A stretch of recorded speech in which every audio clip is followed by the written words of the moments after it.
মাথা ব্যথা এখন কিচ্ছু নাই, মারাত্মক মাথা ব্যথার নাম হচ্ছে ইসলাম। মুসলমান দহশতগর্দ আতঙ্কবাদী বানিয়েছে, তাকমা দিয়েছে কে? পৃথিবীর রাষ্ট্রসংঘ, আমেরিকার মতো হারামের আওলাদের দেশ, তারা আপনাকে তাকমা দিয়েছে মুসলমান হচ্ছে আতঙ্কবাদী দহশতগর্দ। যদি কোনো ছেলের কাছ থেকে দুটো ফটকা বোমা মুসলিম ছেলের কাছে বেরিয়ে যায়, সে হয়ে যায় আতঙ্কবাদী। মহাত্মা গান্ধীকে যিনি হত্যা করেছেন তিনি একজন অমুসলিম। ইন্দিরা গান্ধীকে যিনি হত্যা করেছেন অমুসলিম। দিল্লির দাঙ্গায় শিখদিকে যারা কুচু কাটা করেছিল সব অমুসলিম। মক্কা মসজিদ হায়দ্রাবাদে বোম ব্লাস্ট করেছে অমুসলিম, ধরাও পড়েছে, জেলও কেটেছে। কিন্তু আতঙ্কবাদী তারা নয়, আতঙ্কবাদী মুসলমান। তার কারণ একটাই, আপনি আল্লাহর রাসূল সাল্লাল্লাহু আলাইহি সাল্লামকে নবী বলে বিশ্বাস করেছেন, কোরআনের উপরে বিশ্বাস এনেছেন। আমার যারা স্কুল কলেজের ছাত্র ছাত্রী আছেন, মাস্টার ডাক্তার আছেন, তারা শুনে যান, শিক্ষিত লোকরা, স্কুলে যতগুলো আমাদেরকে ইতিহাস বিজ্ঞান যাই পড়ানো হচ্ছে সব কোরআনের বিরুদ্ধে, একটাও কোরআনের পক্ষে না। 100টা কথাই একটা পাবে।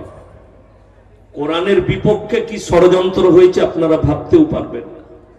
ইসলামের বিরুদ্ধে কি ষড়যন্ত্র হয়েছে আপনারা অনুভব করতে পারবেন। আপনাদেরকে একটা গল্প শোনাই, গল্প নয়, সত্য ঘটনা।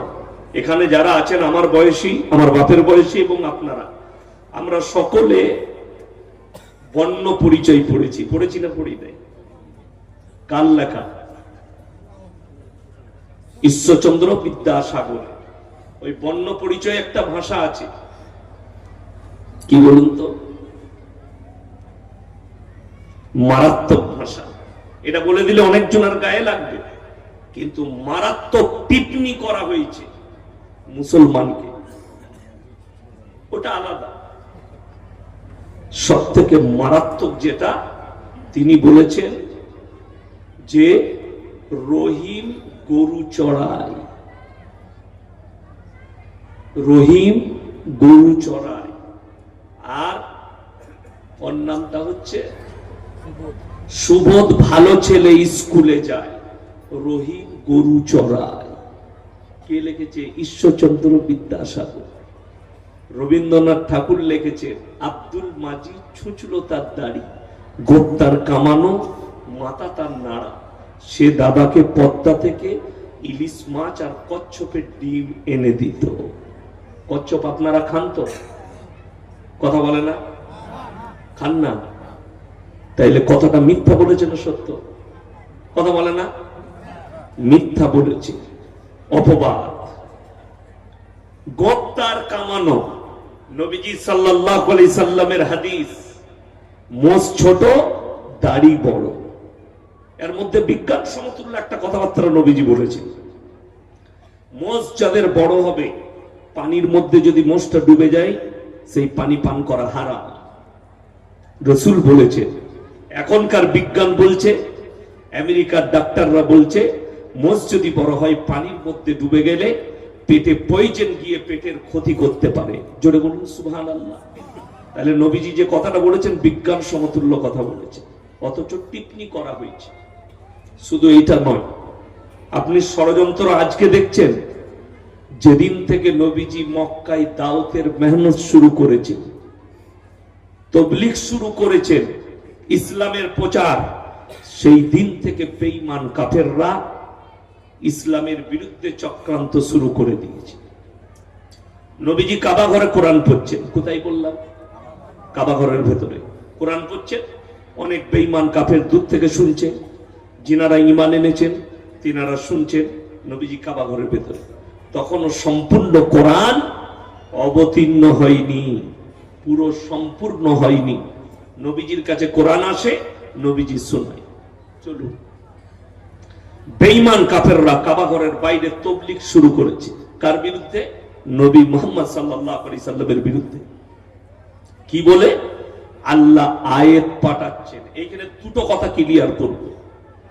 আমাদের দেশের অনেক শ্রেণীর ভাই আছে যিনারা নবীজিকে আলিমুল গায়ব বলে, যে নবীজি গায়েব জানতেন। যদি নবীজি গায়েব জানতেন কোরআনটার প্রয়োজন হতো না। কথাটা বুঝতে পেরেছেন না পারেন? কোরআনটা কি? অজানা তথ্যকে নবীজির কাছে ওহীর মাধ্যমে আল্লাহ জানালেন। এর মারাত্মক দলিল সূরা ইউসুফ। এর মারাত্মক দলিল আমি যে আয়াতটা শোনাতে যাচ্ছি, এটা নবীজি কোরআন পড়ছেন, বেঈমান কাফেররা বাইরে কি তাবলীগ করছে নবীজি জানেন না। কি বলছে তারা? কাবা ঘরের বাইরে তারা কি ষড়যন্ত্র করছে এটা নবীজির জানা নেই। আল্লাহ ওহীর মাধ্যম দিয়ে জানাচ্ছেন। কি বলে? وقال الذين كفروا لا تسمعوا لهذا القرآن والغوا فيه لعلكم تغلبون। হে নবী, বেঈমান কাফেররা বাইরে তোমার বিরুদ্ধে যে তাবলীগটা করছে সেটা হচ্ছে নবী যে কোরআন আবৃত্তি করে, কোরআন তোমরা শ্রবণ করো না, হাততালি মারো আর কানেতে আঙ্গুল দাও যদি তোমরা বাঁচতে চাও। আল্লাহর কসম, ইসলাম রুখতে পারেনি গোটা পৃথিবীতে আজকে 250 কোটি মুসলমান। জোরে বলুন সুবহানাল্লাহ। 250 কোটি মুসলমান। ষড়যন্ত্র সেই দিন থেকে শুরু হয়েছে, আজকে নয়। দেখলেন এখন বর্তমানে ভারতে খালি কতগুলো মানুষ নবীজির বিরুদ্ধে বলছে, ইসলামের বিরুদ্ধে বলছে, আল্লাহকে গালি দিচ্ছে। আপনি দেখে যান, এতে কি ইসলামের ক্ষতি হচ্ছে? না, ফায়দা, লাভ। কি হচ্ছে? লাভ হচ্ছে। ওয়ালা তাসুবুল্লাযীনা ইয়াদউনা মিন দুনিল্লাহি ফায়াসুবুল্লাহা আদওয়ান বিগাইরি ইলম। এটা আমার আল্লাহর অর্ডার নিজের বান্দার প্রতি, মুমিনদের প্রতি। তোমরা কারো দেবদেবীকে, কারো ধর্মকে গালি দিও না, সে তোমার আল্লাহকে গালি দেবে। সবাই নিয়ত করলেন কারো দেবদেবীকে, কারো ধর্মকে গালি দিবেন না। জোরে বলুন ইনশাআল্লাহ। সে আপনার আল্লাহকে গালি দেবে। ইসলাম নিষেধ করছে যদি কেউ গালি দেয় আর সে যদি আল্লাহকে গালি দেয়, তুমি হবে অপরাধী। তুমি জেনে শুনে পাপ করলে আল্লাহকে গালি খাওয়া করা। ওই জন্য যারা গাল দিচ্ছে এতে ক্ষতি নাই, লাভ আছে। লাভটা কি বলে দিই। আজকে দেখেছেন 3 দিন হলো আমাদের দেশের একজন বাবা, ধীরেন্দর শাস্ত্রী, বাগেশ্বর ধাম বাবা, তিনি বেরিয়েছেন 160 কিলোমিটার রাস্তা পায়ে হেঁটে চলবেন। তিনি শুরু করেছেন যাত্রা। কি? হিন্দু একতা, কাটোগে তো বাটোগে। হিন্দু ভাই এক হো যাও। বড় দুঃখ লাগে। এই বাবা বলছেন যে তোমারা মিত্তর মুসলমান नहीं हो सकते। এই বাবা মানুষকে সালাহ দিচ্ছে, এরকম লাখ লাখ লোক বসে আছে। তিনি প্রবচন দিচ্ছেন कि सुनो मेरे हिंदू भाइयों, ये मुसलमान तुम्हारा मित्र नहीं हो सकता। बाबा का दूसरा तकरीर आया, दूसरा बयान मीडिया के सामने। बोले मेरा एक ऐसा हाल था, एक जमाने में मेरा पास पैसा नहीं था कि मैं अपने बहन का शादी कराऊं। फिर पैसा कहां से मिला? मेरा एक मित्र था, मेरा एक पड़ोसी थे, वो मुसलमान थे, और उसी दोस्त ने मेरे को 20,000 रुपया दिया। हम हमारे बहन का निकाह कराया। এক থেকে বড় মুনাফিক আর বেঈমান কেউ হতে পারে? ये मानुष के बोलचे ये तुम्हारा मित्र नहीं हो सकते, लेकिन बाबा अपना बहन का शादी कराया तो मुसलमान के पैसे से कराया। बड़ी दुख की बात है। ये बोला कि सब एक हो जाओ, कटोगे तो बटोगे। बाबा निकल पड़े पूरे हिंदू एकता के लिए। क्यों? ये हिंदू राष्ट्र बनानी है। सुनो बाबा, तुमको मैं सलाह देता हूं, अगर इसको हिंदू राष्ट्र बनाओगे तो 40 करोड़ मुसलमानों का कत्ले आम करने पड़ेगी। ये मेरा सलाह है। मुसलमान सचेतन हन, রাস্তায় দাঁড়িয়ে যারা গালি দিচ্ছে ইসলামের ক্ষতি করতে পারবে না। বাবা কেন বেরিয়েছে আমি এটা জানি, অনেক মুসলমান জানে না। গোটা মিডিয়ার খোঁজ রাখি আমি।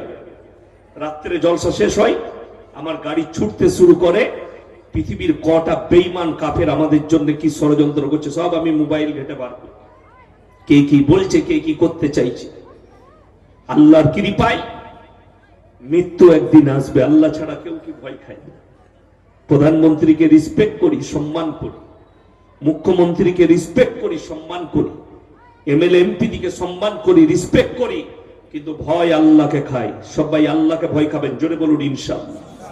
বাপকে ভয় খাওয়া যায় না, বাপকে রিসপেক্ট করতে হয়, বড়কে সম্মান করতে হয়, রিসপেক্ট করতে হয়। ভয় একমাত্র আল্লাহকে খাবেন, তবেই আপনি মুমিন হতে পারবেন, তবেই আপনার ঈমান মজবুত হবে।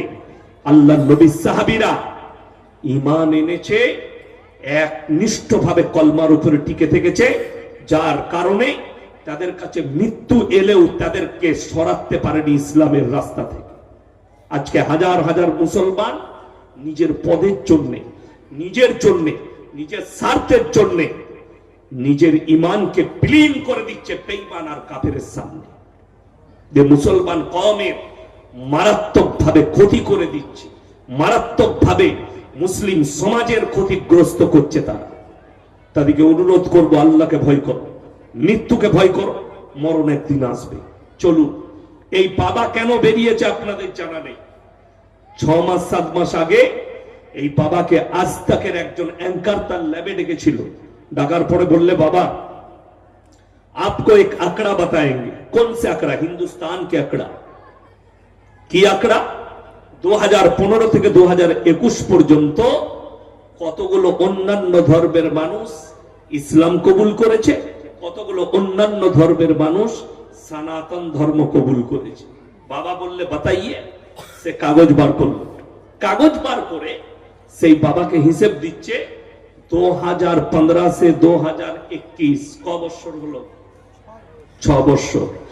এই 6 বছরের ভেতরে 13 লাখ অন্যান্য ধর্মের মানুষ ইসলাম কবুল করেছে। জোরে একবার বলবেন না সুবহানাল্লাহ। অন্যান্য ধর্মের মানুষ এই 6 বছরের ভেতরে মাত্র 30,000 মানুষ সনাতন ধর্মকে কবুল করেছে। এই 3-4 বছর আগে উত্তরপ্রদেশের এক রিজবি, তার নাম হচ্ছে ওয়াসিম রিজবি, बोले मैंने अपने धर्म को छोड़कर सनातन धर्म को अपनाया, इस्लाम छोड़कर सनातन धर्म को अपनाया। चद्दर भी लगा लिया, पगड़ी भी डाल दिया, तिलक भी लगा लिया और अपने कपड़े भी बदल लिए। मैंने बोला, अरे वासिम रिजवी जी, आपने सब बदल लिया, सनातन धर्म को भी अपना लिया, लेकिन अपना मैसिंग को कैसे बदलेगा? वो तो बाबा से पूछ ले। কথাটা বুঝতে পেরেছেন না? আমার ভাই, বড় দুঃখের বিষয়, সব মূর্খ অকাট কোরআনের 28টা আয়াতের উপরে সুপ্রিম কোর্টে কেস করেছিল, ওকে পাগল বলে তাড়িয়েছে। সুপ্রিম কোর্ট কেসকে খারিজ করে দিয়েছে। এটা পাগল, ম্যাড বলেছিল, ম্যাড। চলো, তাড়িয়ে দিয়েছে ওকে পাগল বলে। এখন তার অবস্থা জানেন, না ঘাটকা না ঘরকা, धोबी का कुत्ता बन चुका है। लाइव ऐसे बोलचे, मैं ऐसे स्थिति पे हूं, कभी भी आत्महत्या कर सकता हूं, भाई लोग मेरा थोड़ा हेल्प करो, मैं कभी भी आत्महत्या। तेरे हाल तो कुत्ता जैसा हो गया। শুনেলেন, ইসলামের খুসুসিয়াত বলছি। যদি কোনো অমুসলিম ভাই এই জলসার মজলিসে এসে থাকেন, আমার বয়ান শোনার জন্য তাকে আমি ওয়েলকাম জানাবো, স্বাগত জানাবো, সাদরে গ্রহণ করব। অনুরোধ করে বলছি, শুনে যান। নাম করে বলে দিচ্ছি, পুরীর জগন্নাথ মন্দিরে জন্মসূত্রে হিন্দু না হলে প্রবেশ করতে পাবে না, লেখা আছে। মন্দিরে, যে কোনো মন্দিরে যাবেন, বেশিরভাগ মন্দিরে ভিআইপি লাইন আলাদা, ঠিক বললাম না? মধ্যপন্থার লাইন আলাদা, গরিব যারা পয়সা দিতে পারে না তাদের লাইন আলাদা। এটা আমি বলিনি, হিন্দু কমিউনিটির মা বোনেরা ভাইরা বলছে, আমি শুনলাম ইউটিউবে। চলুন, সেই ধর্ম সম্পর্কে আমার কোনো অভিযোগ নাই, আমি খালি বুঝাচ্ছি যারা ইসলামকে গালি দিচ্ছে তাদেরকে। আপনারা ইমানদারির সঙ্গে বলুন, আপনাদের মসজিদে যদি কোনো ভিক্ষুক ফাঁস কাতারে বসে আর তার পেছনে যদি কোনো এমএলএ এসে বলে তাকে পেছনে যা, এটা ঠিক হবে না ভুল হবে? এটা ইসলাম মেনে নিবে? কখনো নয়। বড়, আমাদের মসজিদে বড় লোকের কাতার আলাদা আছে, গরিবের কাতার আলাদা আছে। জোরে বলুন, ইউটিউবে রেকর্ডিং হচ্ছে, কাতার আলাদা আছে। জোরে একবার বলুন সুবহানাল্লাহ। আল্লাহর ঘরে জাত বিচার নেই। মুসলমান কেউ মল্লিক হোক, শেখ হোক, দলিত হোক, ছোট জাত হোক, ইসলাম কবুল করেছ মানে মুসলমান। যদি কেউ কাবা ঘরে উজু করে ফাঁস কাতারে কোনো ভিক্ষুক বসে, বাদশা ফারহাদ বলতে পাবে না পেছনের কাতারে যাও। এটার নাম ইসলাম। আমরা টাকা দিতে পারবো না, সম্পদ দিতে পারবো না, আল্লাহর কসম করে বলছি হৃদয়ে জায়গা দিতে পারবো, এটার নাম ইসলাম। হৃদয়ে। আপনাকে দেখিয়ে দেব, পশ্চিম বাংলায় নব মুসলিম বক্তা আছে না নাই? হিন্দু থেকে মুসলিম হয়েছে বক্তা আছে, ভারতে গাদা আছে। আমি 24 পরগনায় 1 বছর আগে জলসায় গিয়েছিলাম, তো আমাকে একজন বক্তার বাড়িতে দাওয়াত খাবার, সেই গ্রামে বাড়ি, কি নাম? পাপ্পু যাদব তার নাম, ইউটিউব করলে পাবেন, পাপ্পু যাদব নাম। তো আমাকে বললে হুজুর আমার বাড়িতে খাবেন। আমরা খাবো না কেন?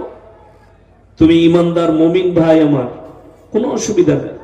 তার বাড়িতে আমি খানা খেলাম, ঘৃণা নেই, মুমিন, ইসলাম কবুল করেছে। আজকেই যদি কেউ বলে লা ইলাহা ইল্লাল্লাহ মুহাম্মাদুর রাসূলুল্লাহ, যদি আজকেই কেউ কলমা পড়ে, তুমি ফজরের নামাজে ফাঁস কাতারে দাঁড়াতে পাবে, পৃথিবীর কোন মৌলবি বলতে পাবে না তুমি কালকে ইসলাম কবুল করেছো, পেছনের কাতারে চলে যাও। আর আমি চ্যালেঞ্জ দিলাম ওয়াসিম रिजवी, कियामत के सुबह तक तुमको चैलेंज दिया मैंने, अगर दूसरी कास्ट से, दूसरे धर्म से अगर किसी ने सनातन धर्म को अपनाया, उसको कभी पूजा पाठ करने नहीं मिलेगा, जन्म से उसको ब्राह्मण होना पड़ता है। लेकिन हमारे यहां ऐसा नहीं है। আমাদের ধর্মে আছে এরকম যে এই মৌলবীর বেটা মৌলবি হতে হবে, আর চাষির বেটা মৌলবি হলে সেও ইমামতি করতে পাবে। ঠিক বললাম না ভুল বললাম? কেউ যদি চাকর হয়, ভিক্ষুকের বেটা মৌলবি হলে স্টেজে বয়ান করতে পাবে। ইসলামে জাত বিচার নেই। একটা হাদিস শুনিয়ে দিই, রাসূল আকরাম সাল্লাল্লাহু আলাইহি সাল্লাম নিজের হুজরাখানায় খানা খেতে বসবেন, এমন অবস্থায় নবীজির দাস্তারখানে সব মালদার সাহাবীরা বসে আছেন। মদিনার এক কোণে কৃতদাস ঝাড়ু লাগায় মসজিদে নববীতে, লোকের বাগানে কাজ করে। সাইয়েদনা বেলাল হাবসি রাদিয়াল্লাহু তাআলা আনহু বসে বসে ভাবছেন, এতগুলো মালদার সাহাবীর দস্তরখানে আমার মতো ভিক্ষুককে কি আল্লাহর নবী বস করাবে? আল্লাহর হাবিব সাল্লাল্লাহু আলাইহি সাল্লাম বললেন, হে বেলাল হাবসি, তুমি যতক্ষণ পর্যন্ত আমার দস্তরখানে না বসবে, আমার দস্তরখান আল্লাহর কাছে মকবুল হবে না। জোরে বলুন সুবহানাল্লাহ। একটা কৃতদাসকে ডেকে আল্লাহর হাবিব বস করালেন। ওইটাই তো বুঝাতে চাই। হাওড়া জেলায় এক জায়গায় জলসায় গিয়ে দেখলাম, আমাকে নাস্তা দিয়েছে, তো দুজন মুলাকাত করতে এলো, বয়স্ক বাবাজি আছে, বাপ বেটা, ভালোবাসে জলসা শুনে। আমি বললাম বসুন নাস্তা করতে, তাদেরকে ধরে বস করালাম। তো দুটো কমিটির ছেলে বাইরে গুজুর ফুজুর গুজুর ফুজুর গুজুর ফুজুর করছে, মানে তাদের বলার উদ্দেশ্য হচ্ছে যে কেন এই হুজুরের সাথে বসলো। আমি বললাম তাদেরকে ডেকে, এখানে শোনো, তোমরা যে কথাগুলো বলছো আমার কান খুব খারাপ, আমি শুনেছি কি বলেছো, কি হয়েছে বলো। ওরা চলে যাওয়ার পরে বলে, হুজুর এখানে শুধু আপনাদের ব্যবস্থা করেছে। এমন কি হয়েছে? আল্লাহ নবীর আদর্শ জানো, কিন্তু এটা তো নয়। তারা যাদেরকে দাওয়াত দেয় ভণ্ড হুজুর, বসে গেলে তার দস্তরখানে আর কেউ কি বসতে দিবে না, মোলাকাত করতে দিবে না, দেখা করতে দিবে না। যে বক্তা বলবে আমার সঙ্গে কেউ দেখা করতে পাবে না, পার্সোনাল ঘরে থাকবো, যে বক্তা কারোর সাথে মোলাকাত করতে চাইবে না, জানবেন তার ইলমের কমি আছে, তার জ্ঞানের অভাব আছে। যে বলবে আমার দস্তরখানে কেউ বসতে পাবে না, এই বক্তা ইলম হাসিল করে বক্তা হয়েছে, এর দ্বারা সমাজের কোনো উপকারী হতে পারে না। এই মূল বিদ্যা, যার মধ্যে অহংকারে ভরা থাকবে। আমার মাদ্রাসায় গেলে একটা দৃশ্য দেখতে পাবে, যতগুলো শিক্ষক আছে সব একসাথে বসে খানা খেতে হবে, এক দস্তরখানা। যে বলবে আমি একা খাবো তাকে মাদ্রাসা থেকে চলে যেতে হবে, এটা আমার আব্বাজির নিয়ম। যে বলবে আমি আলাদা খাবো, চলে যাও মাদ্রাসা থেকে, বাড়ি চলে যাও, অন্য মাদ্রাসায় যাও। এক দস্তরখানে বসে খাওয়ার মিল মোহাব্বত, আজকে আমাদের পরিবারে মিল মোহাব্বত নাই কেন? চারটা বৌমা, চারজন আলাদা ভাত খায়, চারটা বেটা, চারজন আলাদা ভাত খায়। বড় কষ্টের বিষয়, চার ভাই এক দস্তরখানে বসে খানা খেলে সেই বাড়িতে খানার বরকতও হবে, মিল মোহাব্বতও থাকবে। চারটা বউকে নিয়ে শাশুড়ি যদি বসে খানা খায়, সেই বাড়িতে বরকতও থাকবে, বৌমাদের মিল মোহাব্বত থাকবে। কিন্তু সবাই নিজের নিজের ভাত লিচ্ছে, নিজের নিজের ঘরে ঢুকে খানা খাচ্ছে। সেই ঘরে কুটুমে এক প্লেট ভালো ভাত পাবে, সেই বাড়িতে মেহমান ভাত পাবে না। আর নবীজি সাল্লাল্লাহু আলাইহি সাল্লাম এবং সাহাবীদের বাড়ি থেকে কোন ভিক্ষুক ঘুরে যায়নি, তার কারণ তাদের দস্তরখান এক ছিল। দস্তরখান এক থাকলে কি হবে? চারজন বসেছে, একজন মেহমান চলে এসেছে, চারজনা যদি দুটি দুটি করে ভাত কম করে তুলে দেয়, একজনের বাড়তি হয়ে যাবে না? যাবে না? হয়ে যাবে।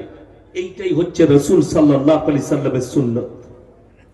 আপনি সরে গেছেন, বেঈমান কাফেররা জাল ছুড়েছে, বেঈমান কাফেররা ইসলামের উপরে, আর মুসলমানরা সেই জালে ফেসে গেছে। আমরা ঢুকে গেছি জালের ভেতরে, এখান থেকে বেরোনো বড় কঠিন। আপনারা বলুন, এই কোরআন রাখা আছে, পৃথিবীর সব থেকে দামি মুকাদ্দাস কিতাব হচ্ছে কোরআন মাজিদ। আপনাকে অনুরোধ করে বলে যাচ্ছি, এটা কোন থানা? ফারাক্কা, ফারাক্কা থানা। পুরো ফারাক্কা থানায় যতগুলো মুসলিম গ্রাম আছে সমীক্ষা করুন, 100 জনের মধ্যে 85 জনের কাছে দ্বীনি শিক্ষা নাই। ঠিক বললাম না ভুল বললাম? খুঁজলেন কেন? না তার ফ্যামিলিতে আছে, না তার মধ্যে আছে, যার কারণে আপনার হারাম হালাল বিচার করার ক্ষমতা আপনার মধ্যে নেই। দিন আর বাদ্দিন কোনটা জানার মতো ক্ষমতা আপনার ব্রেনে নেই। দিন কোনটা, বাদ্দিন কোনটা, শিরক কোনটা, বেদাত কোনটা, কুফরি কোনটা, এটা বুঝার ক্ষমতাই আপনার নেই। যার কারণে তো আজকে শুনেলেন গোটা পশ্চিম বাংলা জুড়ে, আমি 24 পরগনায় জলসা করতে গেছি, স্টেজে নিয়ে গেল একটা বালিগা মেয়ে গজল পড়ছে, গানের সুরে গজল পড়ছে। আমার দিমাগ আউট হয়ে গেল। আমি সরাসরি হুকুম দিলাম, হারাম। ইসলামী শরীয়তে একটা বালিগা মেয়ে বালিগা ছেলেদের সামনে স্টেজে গজল পড়তে পাবে না, একটা নাবালিগ হলে জায়েজ আছে। কিন্তু আজকে মাজাক বানিয়ে রেখে দিয়েছে ইসলামে। তা না হলে আমাদের দেশে স্টেজের ওপরে আমাদের মতো কত বক্তা গানের সুরে গজল বলছে, আর আপনি বাহ বাহ করছেন, আপনি হাসছেন। আল্লাহর কসম করে বলছে, খোদার গজব নাজিল হয়ে যাবে। আপনার জানা আছে গান কি ইসলামী শরীয়তে হারাম। যারা গান শুনবে, আল গিনাউ মিন মাজাবিরিশ শাইতান, শয়তানের বাঁশি, কানেতে তাদের বজ্জরের আওয়াজ দেওয়া হবে। আর আপনি মনে করেছেন গানটা ভালো জিনিস, গানের সুর ভালো জিনিস। ইসলাম শরীয়ত গজল গাইতে বলেছে, তুমি নিজের সুরে গাও, যে সুরটা রাসূল আকরাম সাল্লাল্লাহু আলাইহি সাল্লাম নিজের সুরে গাইতে বলেছেন। তুমি গানের সুর লয়। গান ইসলামে হারাম, মিউজিক ইসলামে হারাম, কাওয়ালি ইসলামে হারাম। যে গজলে, যে গানেতে বাদ্যযন্ত্র থাকবে, মিউজিক থাকবে, হারাম। সেদিনে দেখলাম পুরুলিয়ায় বেরেলবি ভাইদের জলসা ছিল। গুজরাটের এক উগান্ডার মাল আছে, কালো জংজঙ্গে আলকাদরা লেপা মাল, আফ্রিকায় ঘর। স্টেজে গজল পড়ে, সে নিজে বলতে পারবে না সে কি বলছে। তার শুরু কোথা থেকে হয়? মাইকটা নিলে হারাম খোরাবার মেশিন নিয়ে আসে, ইকো মেশিনটা বাড়াবার লেগে নিজেই আওয়াজটা বাড়াচ্ছে হাতে করে, আলি আলি আলি আলি আলি আলি আলি আলি আলি আলি আলি আলি আলি আলি আলি। 10 মিনিট আলি আলি করছে। এই আলি আলি বসে বসে বলতে বলতে মাল দাঁড়াচ্ছে। আর কিছু আছে গুটকাখোর আর বিড়িখোর, সিগারেটখোর যুবক, ছিঁড়া প্যান্ট পরেছে হারামখোর, দাঁড়িয়ে তার সাথে নাচতে লাগছে, টাকা ছড়াচ্ছে তার উপরে। আরে টাকা তো কার উপরে ছড়ানো যায়? তো আফের উপরে টাকা ছড়ানো যায়, দেহ ব্যবসায়ীর উপরে। যারা মদের বাড়ে যায় তারা ড্যান্স করে আর তাদের উপরে টাকা ছড়ায়। তুমি আল্লাহ দিয়া নিয়ামতকে একটা মলবি ভেবে একটা গজল গায়কের হারাম করে এক ওয়াক্তের নামাজ পড়ে, বড় কষ্ট লাগে। এদের উপরে টাকা ছড়াচ্ছে আর সমাজ মনে করছে এটা ইসলাম। আপনি মজাক বানিয়েছেন ইসলামে। গান বাজনার দ্বারা গানকে সাপোর্ট করেছেন। জেনে রেখে দিবেন, আমাদের মতো বক্তা দিকে দাওয়াত দিবেন না। যদি যেখানে গজল মেয়েরা গাইবে, যেখানে গান গাওয়া হবে, সেখানে আমাদের মতো বক্তা দিকে দাওয়াত দিবেন না। বক্তার আমি ভোকা নয় জলসা করা, আমার মাদ্রাসা আছে, আমি ক্লাস করি, দরকার নেই। বড় কষ্ট লাগে আজকে জোয়ান জোয়ান মেয়েদিকে স্টেজে নিয়ে এসে হাদিস পড়ানো হচ্ছে, স্টেজে নিয়ে এসে গজল পড়ানো হচ্ছে। তোমার জানা আছে ওই মহিলাকে দেখে ওই মৌলবীর দিলেতে যদি জিনা জাগে, গোটা কমিটি দায়ী হবে। আজকে আপনারা বলুন তো, আপনি মুসলমান এখানে জলসা শুনতে বসেছেন কোরআন আর হাদিসের, একজন হাত তুলে বলুন আমার জানা নেই সুদ খাওয়া হারাম। কে আছে? সকলে জানে না? জানে না? জোরে একবার বলুন, সুদ খাওয়া কি হারাম। এটা আপনার আমার ভাষা নয়, আমার বাপের ডায়েরির কথা নয়। কোরআনে লেখা আছে ওয়াহাল্লাল্লাহুল বাইয়া ওয়া হাররামার রিবা। তোমাদের জন্য সুদকে হারাম করেছি, ব্যবসাকে হালাল করেছি। মুসলমান সুদ খায় না? খায় না? সুদ খাচ্ছে। যারা সুদ খায় তারা ডাইরেক্ট আল্লাহর সঙ্গে যুদ্ধ ঘোষণা করলো। সে আর মুসলমান থাকবে? থাকবে না। রাসূল সাল্লাল্লাহু আলাইহি সাল্লামের হাদিস, যারা সুদখোর আছেন তারা শুনবেন, 1 টাকা যদি কেউ সুদ খায়, নিজের মায়ের সঙ্গে 36 বার জিনা করার সমান পাপ করবে। আপনি ভেবে দেখুন, যদি আপনি সুদখোর হন, আপনি প্রত্যেকদিন মায়ের সাথে 36 বার করে জিনা করার সমান পাপ আপনার নামায় আমলে লেখা হচ্ছে। আপনি মসজিদে কি মাথা ঠুকে কিয়ামতের আলামত কত তাড়াতাড়ি এসছে শুনেলেন? যদি ফারাক্কা বাজারে একটা গরিবের ছেলে 10 টাকা যদি চুরি করে, যে ভিক্ষা করে খায়, কারো পকেট থেকে 10 টাকা বার করেছে, তাকে গাছে বেঁধে পিটায়। আপনার এই হাটে কোনো বাচ্চা ছেলে, তার মা বাপ নেই, ভিক্ষা করে খায়, 10 টাকা চুরি করেছে, তাকে গাছে পিটিয়ে বেঁধে পিটিচ্ছেন। এই ছেলেটা চোর, আর যেন কোনোদিন চুরি না করে। হাই রে সমাজ, একটা 10 টাকা চুরি করেছে পেটের দায়ে, তাকে গাছে বেঁধে পিটাচ্ছ। আর যারা কওমের কোটি কোটি টাকা লুট করেছে, তাকে স্টেজে ডেকে মালা পরাচ্ছ আর বলছে এটা সমাজসেবী। আমি বললে খারাপ, খারাপ মৌলবি, আমি বললে খারাপ, তোমার গায়ে লাগবে। তুমি শুয়ে শুয়ে ভাববে আমি কথাটা কি বলে গেলাম। যে 10 টাকা চুরি করেছে সে যদি চোর হয়, যে কোটি টাকা কওমের লুট করে চুরি করেছে ধোকা দিয়ে, সে কি করে ভালো লোক হতে পারে? সে কি করে সমাজসেবী হতে পারে? এটাই তো আমাদের সমাজের অবস্থা। মসজিদে মদ খেয়ে কেউ ঢুকতে পাবে? আপনার মসজিদে ঢুকলে ঢুকতে দিবেন? মদ খেয়ে ঢুকতে দিবেন না, গাঁজা খেয়ে ঢুকতে দিবেন না। হাই রে মুসলমান, সুদ খেয়ে সুদখোর জুম্মার দিনে আতর লাগিয়ে সাদা জামা পরে ফাঁস কাতারে গিয়ে বসছে। ঠিক বললাম না? আমি বললে খারাপ মৌলবি। ওই জন্য আমাকে সবাই দাওয়াত দেয় না। আমি এমনি গাল খাওয়া মুক্তি, আমি বুঝতে পারছি।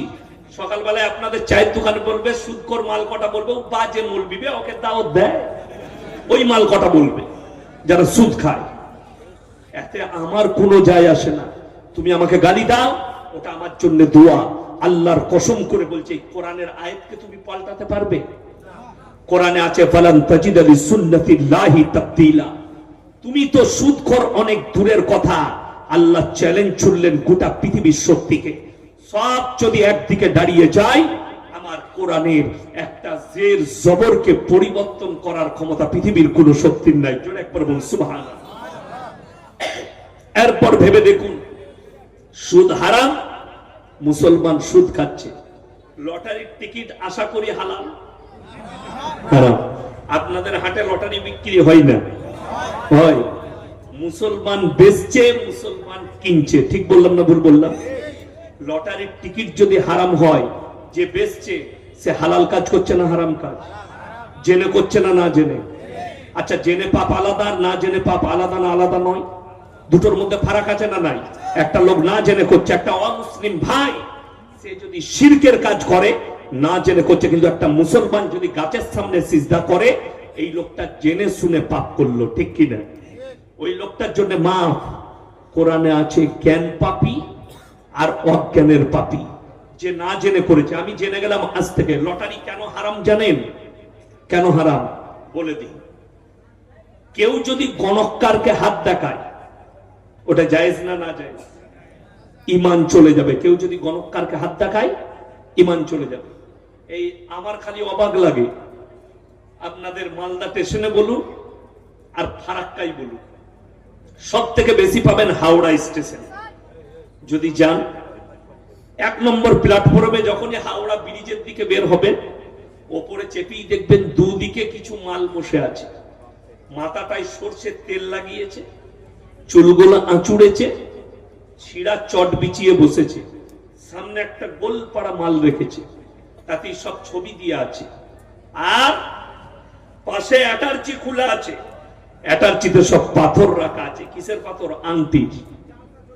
লোকে গিয়ে হাত দেখাচ্ছে, দেখুন তো আমার হাতটা কি। কে দেখাচ্ছে?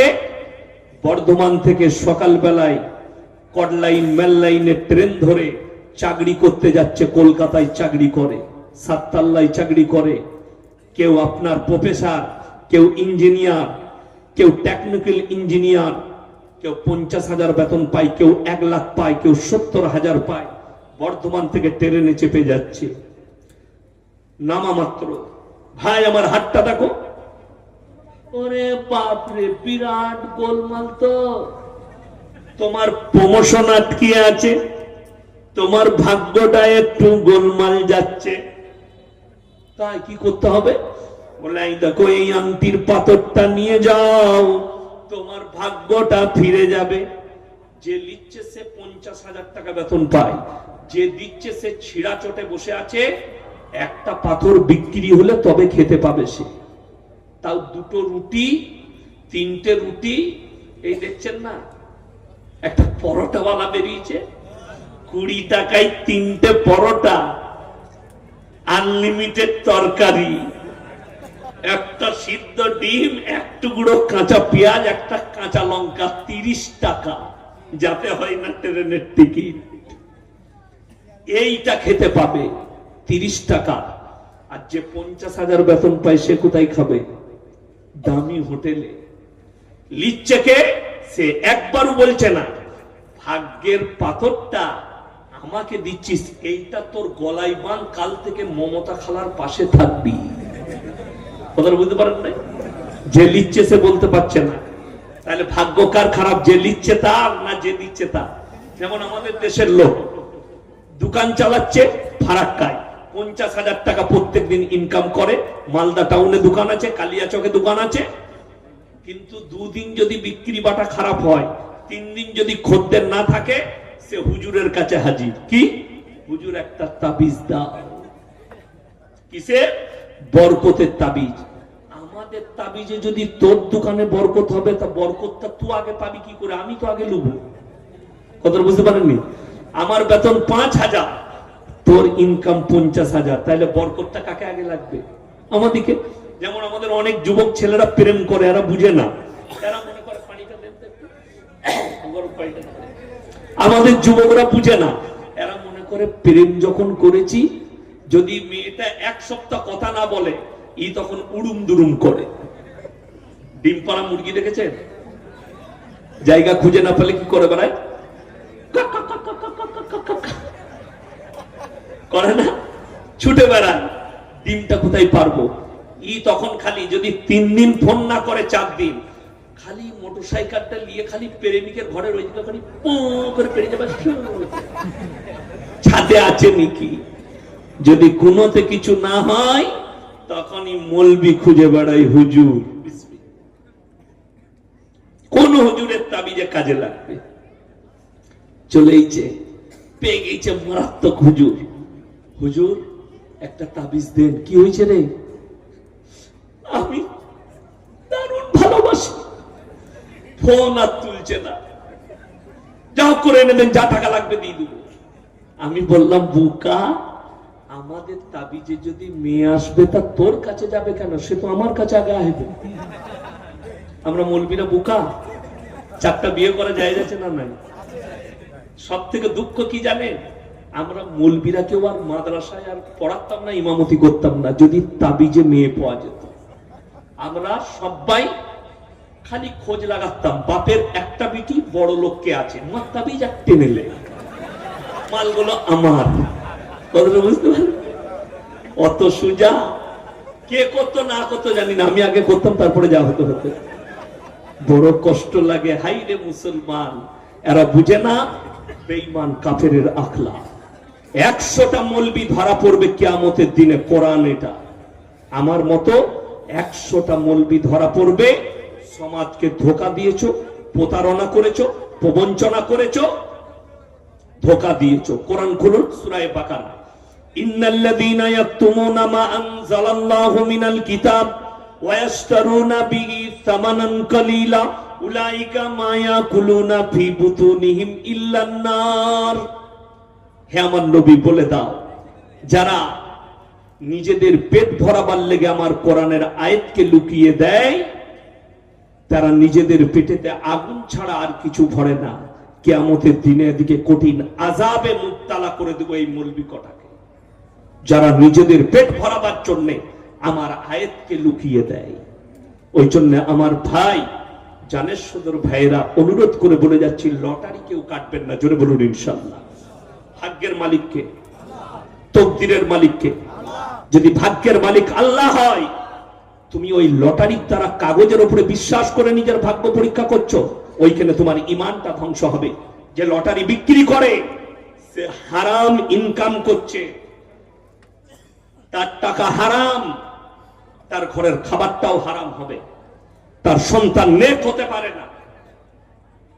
মদ স্পর্শ করা হারাম, মদ যে বিক্রি করছে তার ইনকাম হালাল কি করে হতে পারে? বড় কষ্ট লাগে। এই দেখেন, আমি পানি চাইলাম, আমাকে পানি দিয়েছে না দেয়নি? যদি বলে দিতেন এই পানিটার মধ্যে বিষ মিশানো আছে, আমার আর পান করা যেত? যাবে? শরীয়ত বলছে হারাম, ইসলাম কি বলছে? হারাম এই পানি পান করা। জেনে শুনে আত্মহত্যার মুখে যাওয়া চলবে না।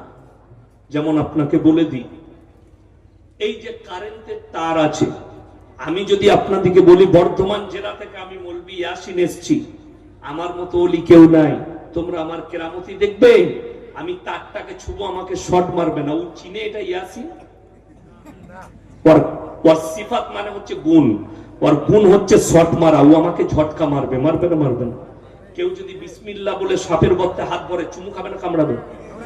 কামড়াবে। এইটা মুসলমানরা বুঝে না। যদি বুঝে যান সব ক্লিয়ার। 24 পরগনার একটা মেয়ে গজল পড়ছে, কি বলে? বিসমিল্লাহ বলে গিলাস তুলে গালে ঢেলে নিল, বিসমিল্লাহর ওসিলাই বিষ পানি হয়ে গেল। আর সবাই বলে সুবহানাল্লাহ। বুঝলি কি বে? বুঝে নাই কিছু। সুবহানাল্লাহ বলে দিল। সব থেকে প্রথম শব্দ যেটা বলেছে ওটা ইসলাম বিরোধী শব্দ। কেন? যদি জেনে শুনে কেউ বিষ পান করে এটা হারাম। যদি বুঝতে পেরেছে এটা পানি, অথচ এটাই বিষ আছে আমি জানি না, পানি মনে করে আমি বিসমিল্লাহ বলে পান করে নিলাম, এই বিসমিল্লাহর বরকতে আল্লাহ আমাকে বাঁচিয়ে দিয়েছে, এটা সহি। কিন্তু যখন জেনে গেছি বিষ আছে, আমার পান করা যাবে না বিসমিল্লাহ বলেও হারাম। এটা ভণ্ডামি ছাড়া আর কিছু নয়, এটা ইসলাম বিরোধী কথা। আপনার করে দিই। আমাদের দেশে অনেক লোক আছে সকাল বেলায় বিড়ি না খেলে তাদের হাগাই হয় না। ঠিক বললাম না ভুল বললাম? কিন্তু কষ্টের বিষয়, বিড়ির প্যাকেটে, সিগারেটের প্যাকেটে, গুটকার প্যাকেটে হানিকারক লেখা আছে না? লেখা আছে, তাই না? ক্যান্সারের কারণ। আপনি জেনে শুনে আত্মহত্যার দিকে মুখ বাড়িয়ে দিচ্ছেন। ঠিক বললাম না? আচ্ছা আপনারা বলুন, যারা নামাজি আছেন তারা বলবেন কাঁচা পেঁয়াজ খেয়ে মসজিদে যাওয়া যাবে? কেন? দুর্গন্ধ বেরোবে। আর বিড়ি সিগারেট গুটকা খেলে আঁতরের মতো সেন করবে, বড় কষ্ট লাগে। যারা বিড়ি খোর, সিগারেট খোর, গুটকা খোর, তাদেরকে অনুরোধ করে বলবো, আপনি আপনার স্ত্রীকে জিজ্ঞেস করবেন, তুমি যে আমাকে চুমু খাও, মুখেতে ভালো লাগে, সে মনে মনে বলবে তোকে জুতো মারতে মন যায়, কিন্তু করবো কি, তুই আমার স্বামী। তোমার যে স্ত্রী কষ্ট পায় তোমার বিড়ি খাওয়ার জন্য, গুটকা খাওয়া, সিগারেটের জন্য, তোমার ওই স্ত্রীর কষ্টের হিসেবটা কিয়ামতের দিনে তুমি দিতে পারবে না। ওই হিসেবটাই দিতে পারবে না। নামাজটা পড়ে কাঁচা পেঁয়াজ খেয়ে মুখে দুর্গন্ধ বের হবে। রাসূল সাল্লাল্লাহু আলাইহি সাল্লামের হাদিস, তোমরা মুমিন ততক্ষণ হতে পারবে না যতক্ষণ পর্যন্ত তোমার কাছ থেকে তোমার প্রতিবেশী সুরক্ষিত নয়। সুরক্ষা পেতে হবে, তোমার পাশের লোক যাতে কষ্ট না পায়। যার কারণে নবীজি নিষেধ করলেন, কাঁচা পেঁয়াজ খেয়ে তোমরা মসজিদে যেও না। জেনে রেখে দেন, কাঁচা পেঁয়াজে উপকার আছে না নাই? আছে। 40% উপকার আছে, আর 60% ক্ষতি হচ্ছে, অপর লোক কষ্ট পাবে। 40% উপকার কি? যারা চাষিবাসী লোক, ডাক্তার বলছে, বিশেষজ্ঞ বলছে, বিজ্ঞান বলছে, কেউ যদি পেঁয়াজ খেয়ে মাঠে কাজ করে, মাঠে যায়, তার শরীরের যে পানিটা বের হয় সেটা ওই কাঁচা পেঁয়াজ পূরণ করে দেয়। আপনাকে আর গরম লাগবে না। শুনিলেন? গুটকাতে, বিড়িতে, সিগারেটে কত পার্সেন্ট উপকার আছে? কেউ বলতে পারবেন? কেউ যদি উপকারটা আমাকে এনে দেখাতে পারেন, আমি পকেট থেকে 500 টাকা থেকে ইনাম দেবো।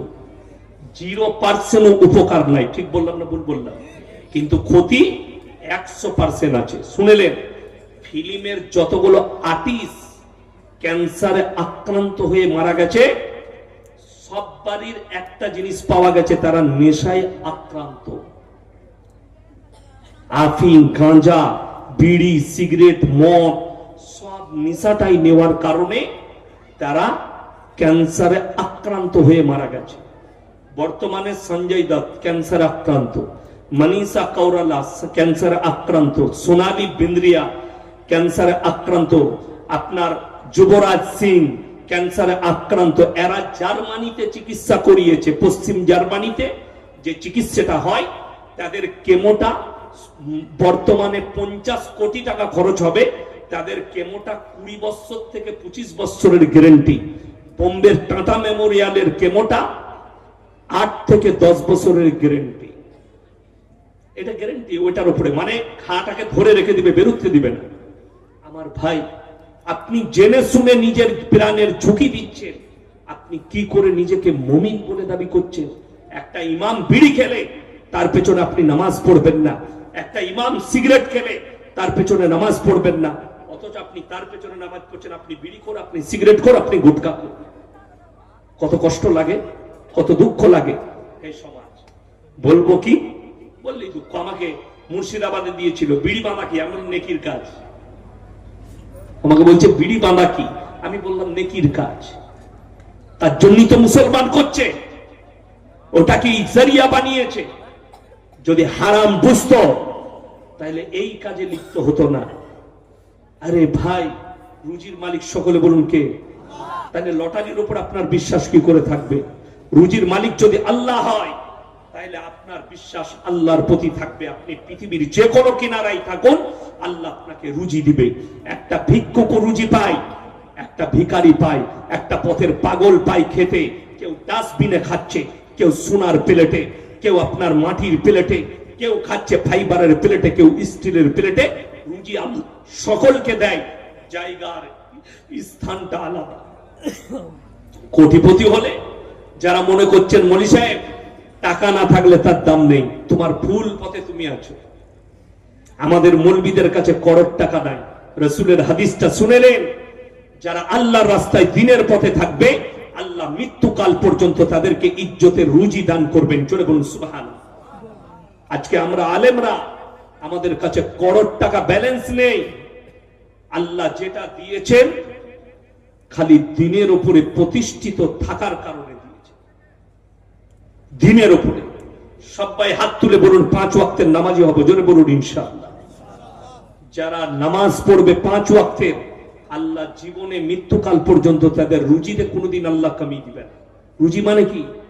প্রত্যেক দিন খাসি খাবেন, প্রত্যেক দিন দেশি মুরগি খাবেন, এটার নাম রুজি না। রুজি মানে হচ্ছে যেটাই আসবে হালাল খাবার। আপনি ফারাক্কায় 2 বস্তা আলু বিক্রি করেছেন, সারা দিন বিক্রি করেছেন 12টা পর্যন্ত। 2 বস্তা আলু হাটে বিক্রি করলেন, সন্ধ্যে পর্যন্ত বিক্রি করলেন 4 বস্তা আলু, 1200 টাকা লাভ করেছেন। আমি বলছি হালাল টাকা, ওই টাকায় যেটা খাবেন হালাল, আপনার পরিবারের মুখে তুলে দিয়েছেন হালাল। সুদের টাকায় যদি প্রত্যেক দিন ইলিশ মাছ আর খাসির মাংস খান আর দেশি মুরগি খান, টাকা হারাম, খাবার হারাম, রুজি তুলে দিয়েছেন হারাম, রুজি তুলে দিয়েছেন নিজের সন্তানের মুখে, সেই সন্তান নেক হতে পারে। টাকা লটারি, লটারি হারাম, লটারির টাকা হারাম, তার ব্যবসা হারাম। মদ হারাম, মদের ব্যবসা হারাম। গাঁজা হারাম, গাঁজার ব্যবসা হারাম। নিশাগ্রস্ত জিনিস তোমাদের জন্য হারাম, তার ব্যবসা হারাম। দরকার নেই। অনেকজন মনে মনে করবে তোমার মাদ্রাসায় পয়সা দেবো না, আমার মাসে পয়সা লাগবে। গাঁজাখোরের পয়সা জানো, গাঁজা বিক্রির, নেশা বিক্রির পয়সা জানো, আমি দোয়া করি আল্লাহ আমার মাদ্রাসায় ঢুকিও।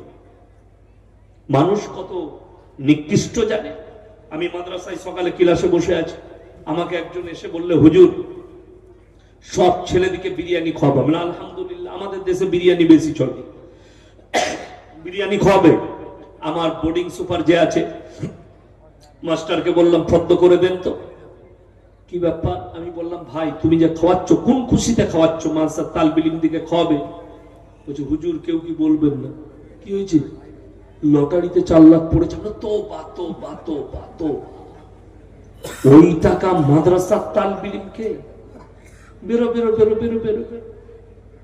জানেন আমরা বাপ বেটা মাদ্রাসায় খাই না, আমি ওই ভয়ে খাই না মাদ্রাসায়।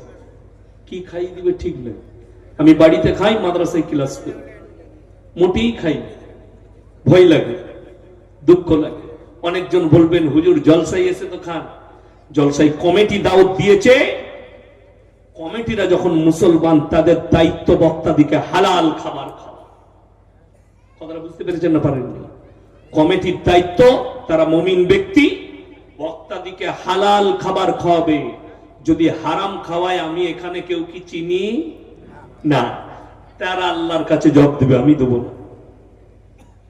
ওই জন্যে মুসলমান সবাই নিয়ত করেলেন আজ থেকে সবাই হালাল খাবার খাবো। জোরে বলুন ইনশাআল্লাহ। লটারি থেকে দূরে থাকুন, লটারি ব্যবসায়ী থেকে দূরে থাকুন। কত জীবন পণ্য হয়ে যাচ্ছে লটারির দ্বারা। আজকে ভাবতে পারেন এই মোবাইলটা 80% ক্ষতি করেছে আর 20% লাভ দিয়েছে সমাজকে। বেঈমান কাফেররা জাল ফেলেছে, আপনি জালে ফেসে গেছেন, আপনার সম্পর্ক কোরআনের সাথে নেই। হাত তুলে বলুন তো কটা বাড়িতে বাংলা মানে কোরআন আছে? নেই। 100টা ঘরের মধ্যে 80টা ফ্যামিলিতে বাংলা মানে কোরআন নেই। 100টা ফ্যামিলির মধ্যে 80টাই নেই। কটা বাড়িতে হাদিস আছে? বাংলা বুখারী, বাংলা তিরমিজি, বাংলা মিশকাত শরীফ কার বাড়িতে আছে? 100টার মধ্যে 80টা বাড়িতে নেই। বড় আলেমের লেখা বই, তারবিয়াতের বই, যেটা তার আকীদা ঠিক হবে, ঈমান আকীদা ঠিক হবে, সেই বই কটা ফ্যামিলিতে আছে? মাধ্যমিক পরীক্ষা হয়েছে, লাতনি পাস, ফার্স্ট ডিভিশন পাস করেছে। নানিকে ফোন করে বলছে নানি আমি ফার্স্ট ডিভিশন পেয়েছি, আমাকে একটা মোবাইল লাগবে। নানির কাছে পয়সা নেই, নানার কাছে পয়সা নেই, কিন্তু লাতনিকে মোবাইল দিতে হবে। দিবে কোথা থেকে? গ্রুপ লোন লিয়েছে খালা, লাতনিকে মোবাইল কিনে দিবে। এক তো হারাম টাকা, দ্বিতীয় হারাম জিনিস তুলে দিলে, তাকে জিনা করার যন্ত্র তুলে দিলে। আখরি জামানায় কিয়ামতের পূর্বে, লেখে নিয়ে যান, আপনাদের কাছে নোট করুন, কিয়ামতের পূর্বে, কিয়ামত করিবান, রাস্তাঘাটে কুকুরের মতো নারী পুরুষ জিনা করবে, এটা কিয়ামতের আলামতের মধ্যে একটা আলামত। গোটা পৃথিবীতে হারাম আওলাদে ভরে যাবে, কিয়ামতের আলামতের মধ্যে একটা আলামত। মানুষ সত্যকে বিলুপ্ত করে দিবে, মিথ্যা প্রকাশ পাবে। আজকে যারা মিথ্যা বলে তারাই হয় মহান, যারা সত্য কথা বলে দেয় তারাই হয় মানুষের কাছে খারাপ ব্যক্তি। আজকে বড় কষ্ট লাগে, দুঃখ লাগে এই সমাজের প্রতি। আজ মিথ্যাকে প্রশ্রয় দিয়েছেন, সত্যকে বিলুপ্ত করে দিয়েছেন, আজ হককে মিটিয়ে দিয়েছেন, না হক জায়গা পেয়ে গেছে। আজকে তো আগেকার যুগে আমার যারা বাপের বয়সে আছে জিজ্ঞেস করুন, সেই যুগে তারা মিথ্যা কথা বলতে ভয় খেত, কেন? পাপ হবে বলে। আজকে যুগে সত্য কথা বলতে ভয় খাচ্ছে, কেউ কলারটা টিপে ধরবে বলে। আজকে এই অবস্থা দাঁড়িয়েছে।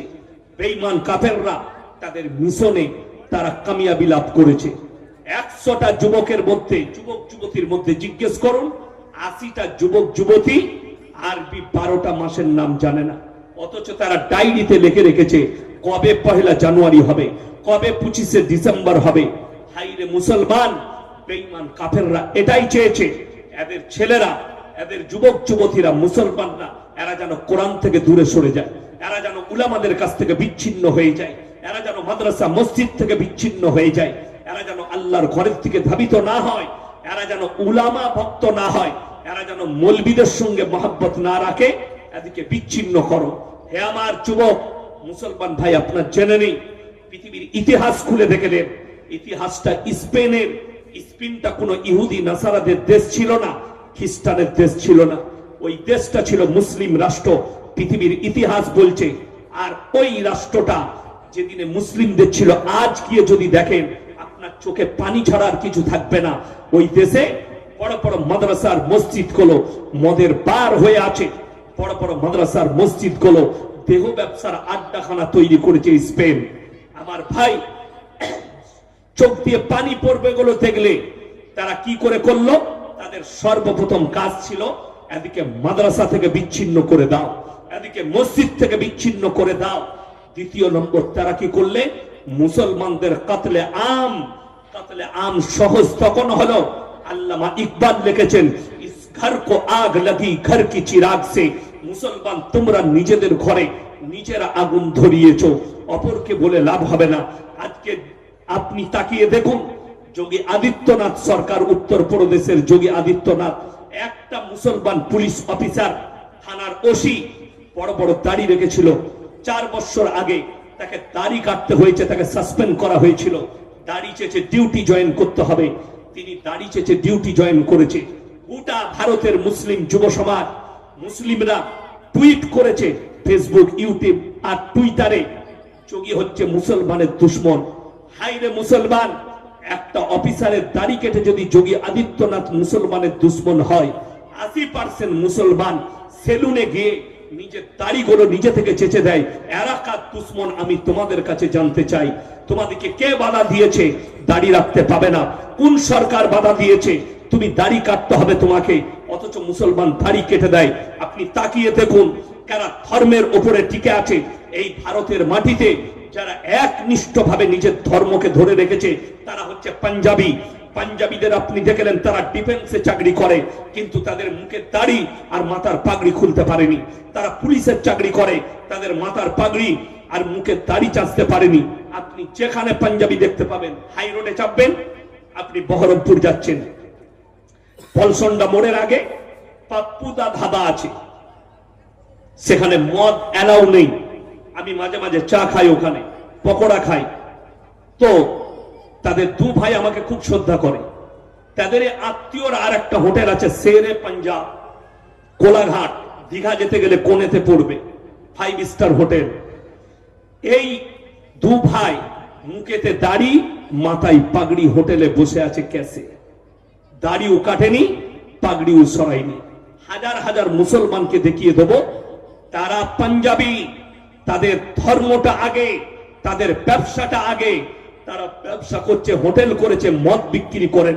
আর আমি আপনাকে কালিয়াচক থেকে বহরমপুর, কলকাতা পর্যন্ত দেখিয়ে দেব মুসলমানরা হোটেল করেছে, হারামখোর হোটেলে মদও বিক্রি করছে, মেয়েও রেখেছে। অথচ নিজেকে মুসলমান বলে দাবি করে। বড় কষ্টের বিষয়। তা না হলে রমজান মাসে মুসলমানের চায়ের দোকান খোলা থাকে, রমজান মাসে মুসলিমদের হোটেল খোলা থাকে। আপনি দিল্লি, বোম্বাই, গুজরাটে গিয়ে দেখুন, বোম্বের একটা হোটেল আছে শালিমার হোটেল, গুজরাটিদের মুসলিম চিড়িয়া, যতগুলো ম্যানেজার বসে আছে সব মৌলী সাহেব মনে হবে, বড় বড় দাড়ি, 5 ওয়াক্তের নামাজি। ওই হোটেলটা রমজান মাসে এমনি সময় পার ডে 5 লক্ষ থেকে 10 লক্ষ টাকার বিক্রি হয়।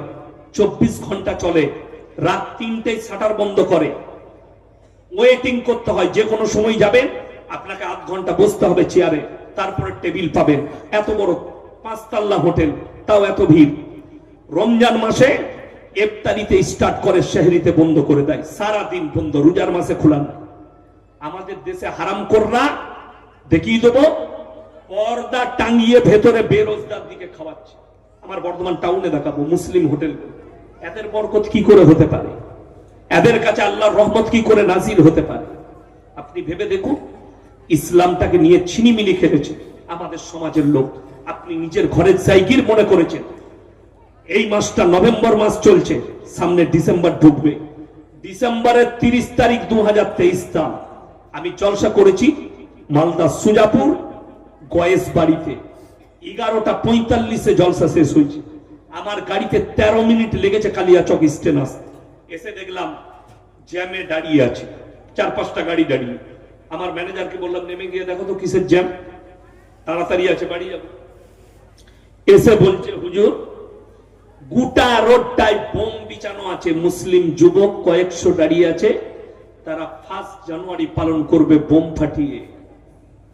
রাত্রি 12টা বাজবে, পুলিশ বাবুরা গার্ড দিয়ে আছেন।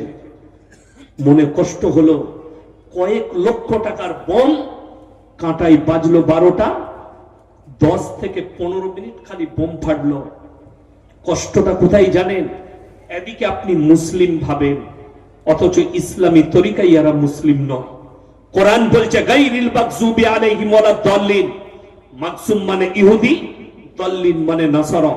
এই দুটো দলই পদভ্রষ্ট, আর এদের যারা অনুসারী হবে তারাও পদভ্রষ্ট হবে।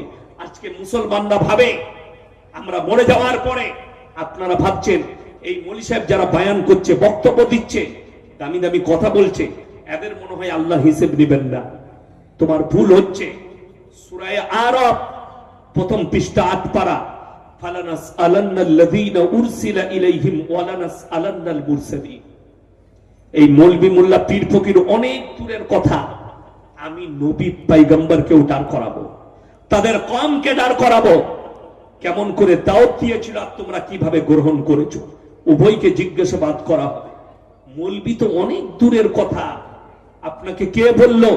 আজকে সমাজ এটা পেয়ে গেছে, যত রকমের পাপ করবি কর, হুজুর সাহেব দোয়া করবে পেরিয়ে যাবি, তোর হুজুরও মার খাবে, তুইও মার খাবি।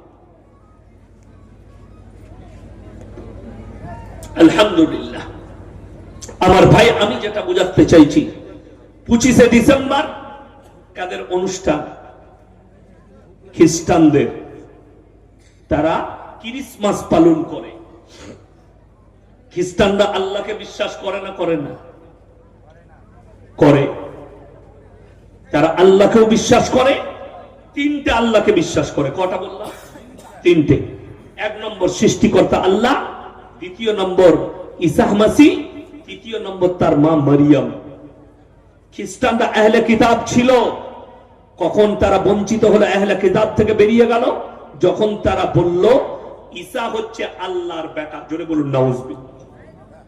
এটা তাদের আকীদা খ্রিস্টানদের। আপনারা বলুন, আপনাদের এখানে ঈদের নামাজ হয় না? হয় না? পড়েন। হে আমার যুবকরা, ঈদের নামাজ নিশ্চয়ই আপনার এলাকার খ্রিস্টানরা পড়তে আসে? আসে না। কিন্তু তুমি তার অনুষ্ঠান পালন করো। 1 জানুয়ারি খ্রিস্টানরা পালন করে, ইহুদিরা পালন করে। মুসলমানরা বক্স বাজিয়ে গঙ্গার ধারে গিয়ে ফিস্ট করছে মদের বোতল নিয়ে। ঠিক বললাম না ভুল বললাম? বড় কষ্ট লাগে। তুমি পদভ্রষ্ট, কারা? ইহুদিরাও পদভ্রষ্ট, তুমি হচ্ছে তার অনুসারী, তুমিও পদভ্রষ্ট। আল্লাহ তাআলা এই অভিযোগ আল্লাহর উপরে অপবাদ দেওয়ার কারণে আল্লাহ দাঁড় করাবেন কিয়ামতের দিনে ঈসা মসিহকে। কোরআনে আছে, আমি দাঁড় করাবো কাকে? ঈসা মসিহকে আল্লাহ গোটা পৃথিবীর নারী পুরুষের সামনে দাঁড় করাবেন। প্রশ্ন কি করবেন? ইয ক্বালাল্লাহু ইয়া ঈসা ইবনে মারইয়াম আনতা কুলতা লিন-নাস ইত্তাখিযুনি ওয়া উম্মিয়া ইলাহাইনি মিন দুনিল্লাহ। হে ঈসা, তুমি কি বলেছিলে আল্লাহ ছাড়া আমি আর আমার মা আরো দুটো আল্লাহ? ঈসা নবী বলবেন ক্বালা সুবহানাক মা ক্বালা সুবহানাক মা কানা লিয়ান আকুলা মা লাহু মা লাইসা লাহু বিহাক ইন কুনতু কুলতুহু ফাকাদ আলিমতা তা'লামু মা ফি নাফসি ওয়া লা আ'লামু মা ফি নাফসিক ইন্নাকা আনতাল্লামুল গুয়ুব। আল্লাহ, তুমি তো আলিমুল গায়ব, তুমি তো ভালো জানো। এই যে কথা বলার আমার অধিকার নেই, আমি কি করে বলতে পারি? আল্লাহ তার কওমকে জাহান্নামের রাস্তা দেখাবে। সবাই বলুন, আল্লাহ ছাড়া পৃথিবীতে আর কেউ কি বিশ্বাস করব? ভালো মন্দের মালিককে, হায়াত মওতের মালিককে, সবের মালিক হচ্ছেন আল্লাহ। আজকে দেখুন, যদি এক্ষুনি একটা তুফান আসে, এই গাছগুলো ভাঙবে না? ভাঙবে না, গাছ ভেঙে যাবে। মানুষ গাছের উপরে বিশ্বাস রেখেছে, কিন্তু তার সৃষ্টিকর্তাকে চিনতে পারেনি। মানুষ আগুনকে সৃষ্টি করেছেন আল্লাহ, আগুনের উপরে বিশ্বাস রেখেছে। সূর্যকে সৃষ্টি করেছেন আল্লাহ, সূর্যের উপরে বিশ্বাস রেখেছে, কিন্তু তার সৃষ্টিকর্তার উপরে বিশ্বাস রাখতে পারেনি। এইটাই হচ্ছে দুঃখ, বেদনা। এটা বলার কারণে গালি খেতে হয়, এটা বলার কারণে গালি দেয়। আপনি দেখলেন আমাদের দেশে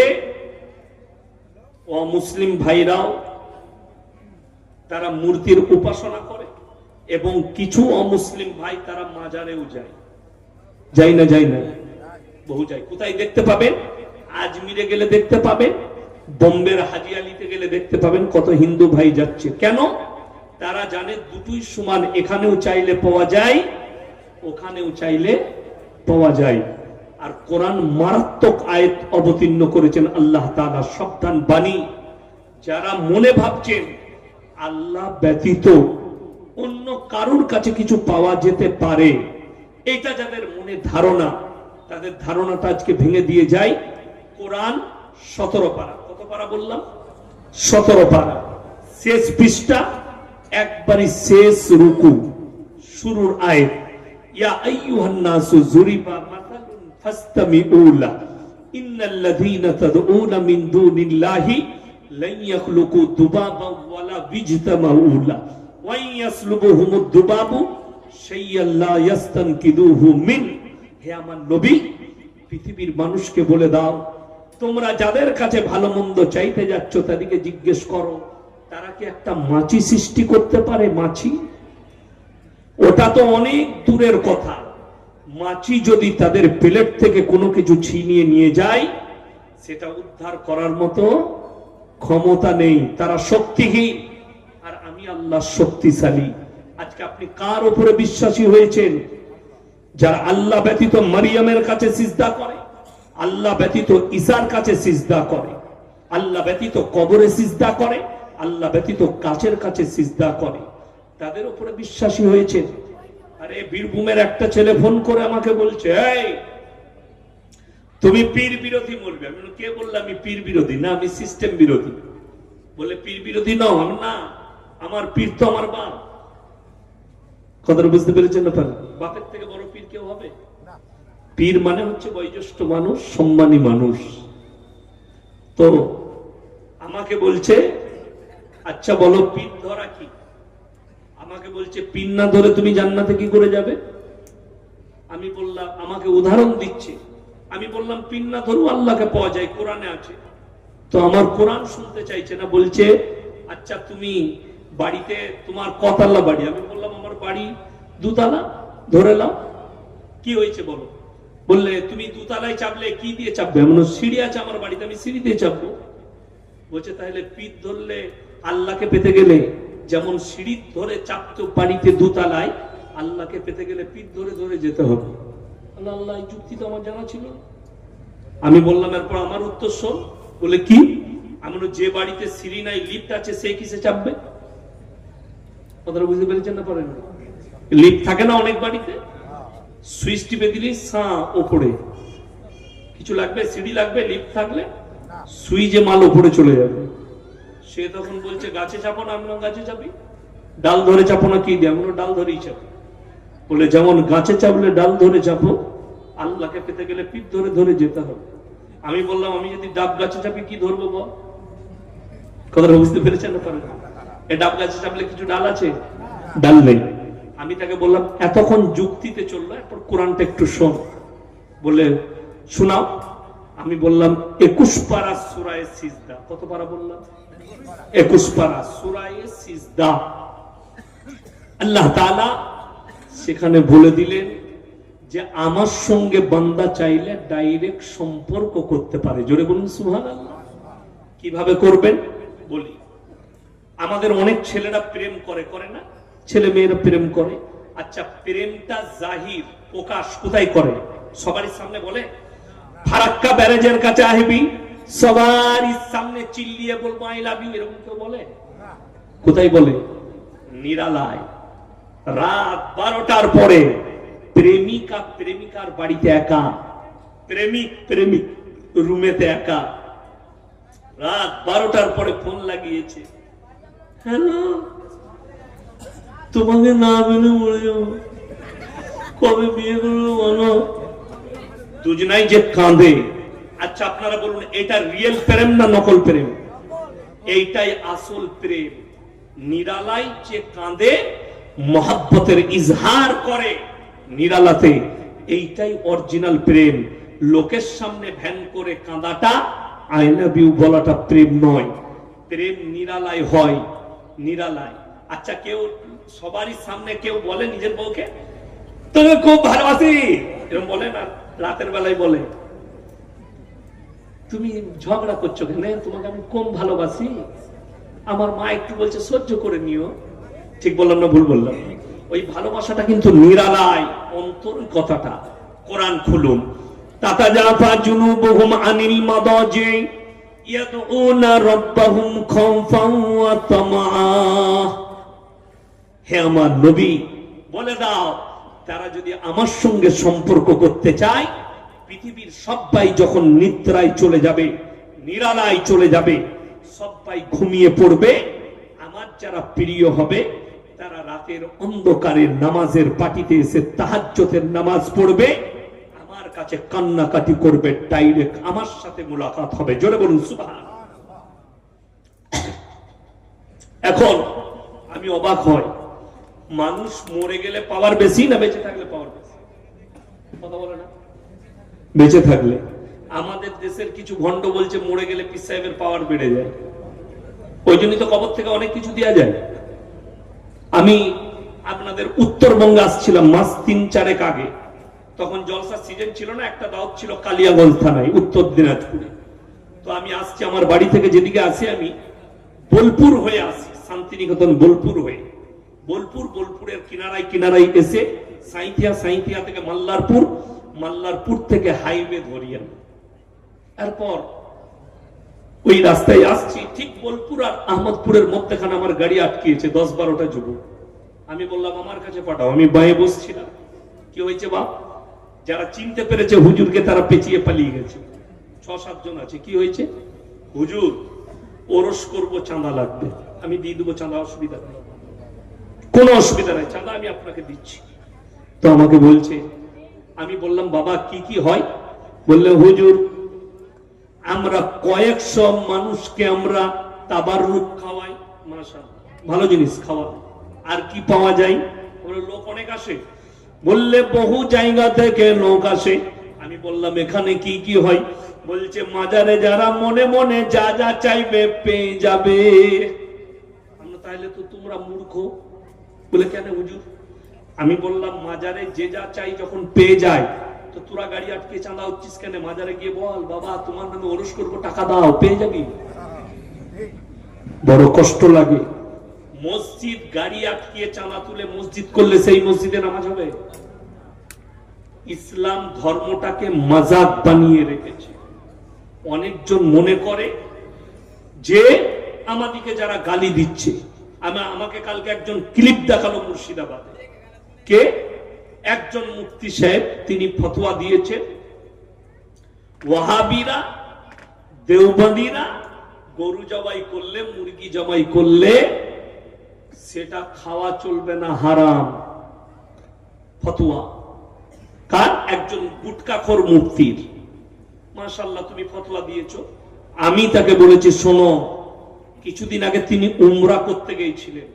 মক্কায় যে মার্বেল পাথরটা বিছানো আছে সেটা ওয়াহাবিদের, মক্কায় যে হোটেলটা আছে ওয়াহাবিদের, মক্কায় যে বাবুর্চি রান্না করছে ওয়াহাবি, মক্কায় যে জমজমের কুটে যে মেশিনটা বসানো আছে ওয়াহাবিদের। তাহলে তোর থেকে বড় হারামখোর কেউ আছে? কথাটা বুঝতে পেরেছেন না পারেন? ফতোয়া দেওয়ার আগে ভাবতে হবে তুমি কোথায় ফতোয়া দিচ্ছ, কোথায় গিয়ে লাগবে। খুব চিন্তা ভাবনা করে সাধারণ মানুষকে ফতোয়া দিচ্ছে, এই মৌলবীদের সঙ্গে মুলাকাত করলে বিবি তালাক হয়ে যাবে। আপনি অবাক হবেন। 8 মাস আগেকার খবর, আমি কালিয়াচক বাস স্ট্যান্ডে রাত 2টোয় দাঁড়িয়েছি ফল কেনার জন্য। একজন বক্তা এলেন সুন্নি ভাইদের, আসসালামু আলাইকুম হুজুর। আমি মুলাকাত করলাম, বললে হুজুর একটা সেলফি তুলবো, তুলে নাও। তুললেন। আমি বললাম, ভাই আমার একটা ছোট্ট কথা শুনবেন? বলুন। আমি বললাম, তোমাদের অমুক মুফতি ফতোয়া দিয়েছে এদের সঙ্গে মুলাকাত করলে বিবির তালাক পড়ে যাবে, এখন তোমার বউটা নিয়ে তুমি কি করবে বলো? সে আমাকে উত্তর করলো, ও হারামখোর। আমি বললাম, এটা তুমি কি স্টেজে বলতে পারবে? জনসাধারণের সামনে বলতে পারবে? আমার ভাই, বড় কষ্ট লাগে, দুঃখ লাগে।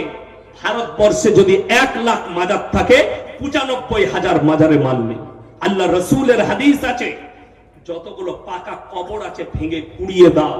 এটা রসুল সাল্লাল্লাহু আলাইহি সাল্লামের হাদিস। যারা হাদিস সাহেব আছে জিজ্ঞেস করুন, মক্কা থেকে মদিনা 470 কিলোমিটার রাস্তায় একটা মাজার নাই। আমার বাড়ি থেকে আপনাদের এখানে 305 কিলোমিটার না 7 কিলোমিটার হলো, 307,000-এর বেশি মাজার আছে। 307,000-এর বেশি। আমি যদি মিথ্যা বলে থাকি আমার গাড়িতে চাপে। আমার মাদ্রাসায় এসি মেহমানখানা আছে, আপনাকে শোয়াবো। আমার বাড়িতে খানা খাওয়াবো কালকে। আমি আপনাকে গাড়ি করে পাঠিয়ে দেবো, আপনি গিয়ে দেখে আসবেন, একবারই মাজারের কাছে চলে যাবেন। সেই মাজারে ফাইসালা আমি করতে গিয়েছিলাম। কি 2টো দলে মারামারি, একদল বলছে আমি করতে দেবো না, আর একদল বলছে ওরস করব। যে করতে দেবো না তার কথা কি, জায়গাটা আমার বাপের, আমি করতে দেবো না। সেই ছেলেটা সেই আকীদায় চলে এসেছে। তো আমি বললাম, তুমি কেন করতে দিবে না? তাকে বললাম, তুমি যে করছো এই কবরটায় কোন হুজুর শুয়ে আছে? কি উত্তর দিয়েছি জানেন? তার আগে আমি ওদিকে জিজ্ঞেস করলেছি, ইসলাম সত্যের উপরে টিকে আছে না মিথ্যার উপরে? আপনারা বলুন। সত্যের উপরে। কি উত্তর করছে শুনলেন? এই মাজারটায় কেউ নেই, আমি পাথর চাপড়ি থেকে মাটি নিয়ে এসে মাজারটা করেছি। কবরটা মিথ্যা না সত্য? মিথ্যা।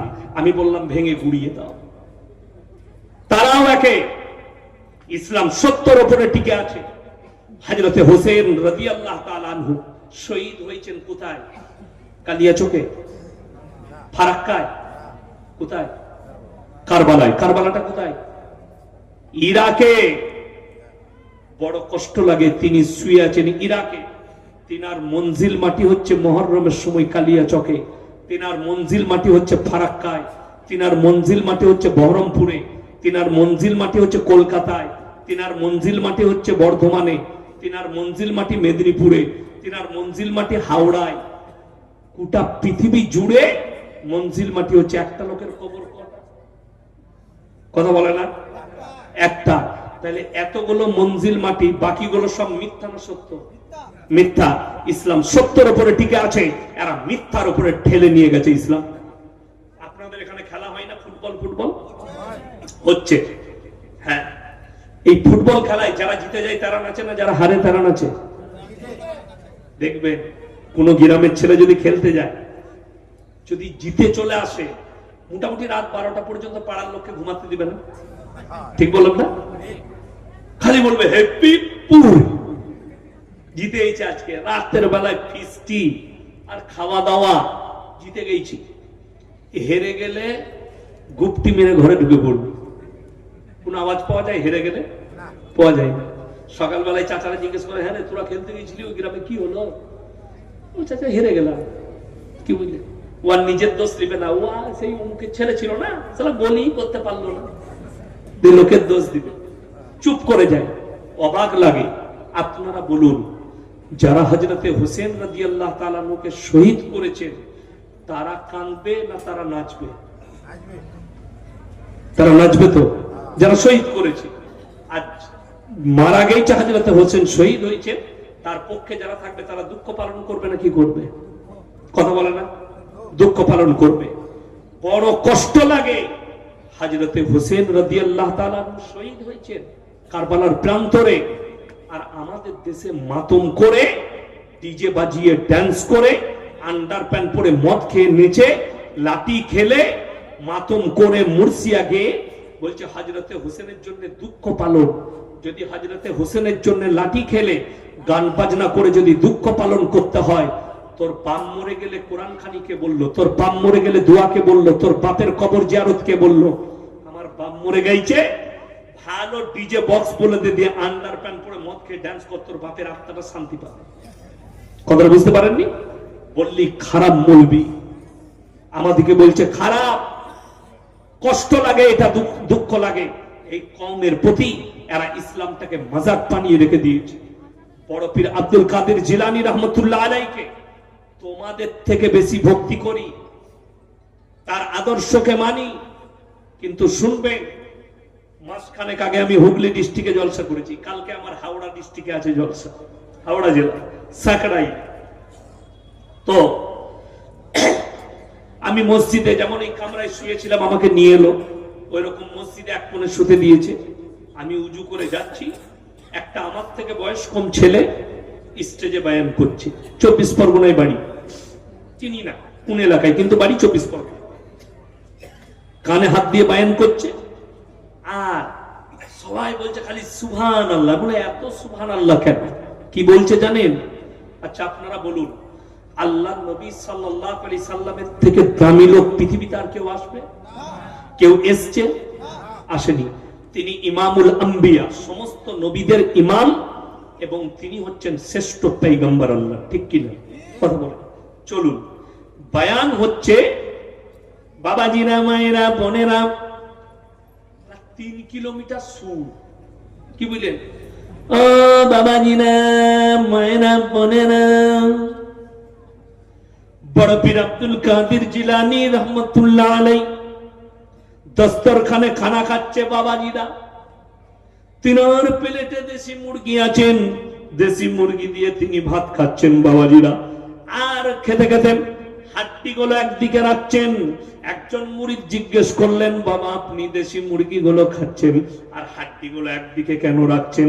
বড় পীর বললেন, হে আমার মুরিদরা শোনো, আমি যে মুরগিটা খাচ্ছি, বড় পীর ওই মুরগিটাকে জীবিত করার ক্ষমতায় আমার বড় পীরের আছে। নাউজুবিল্লাহ বলেন। এত বড় তহমত আমি বলেছি, তাকে গিয়ে আটকালাম। আমি বললাম, তুমি যেটা বললে এটা কোথায় পেলে?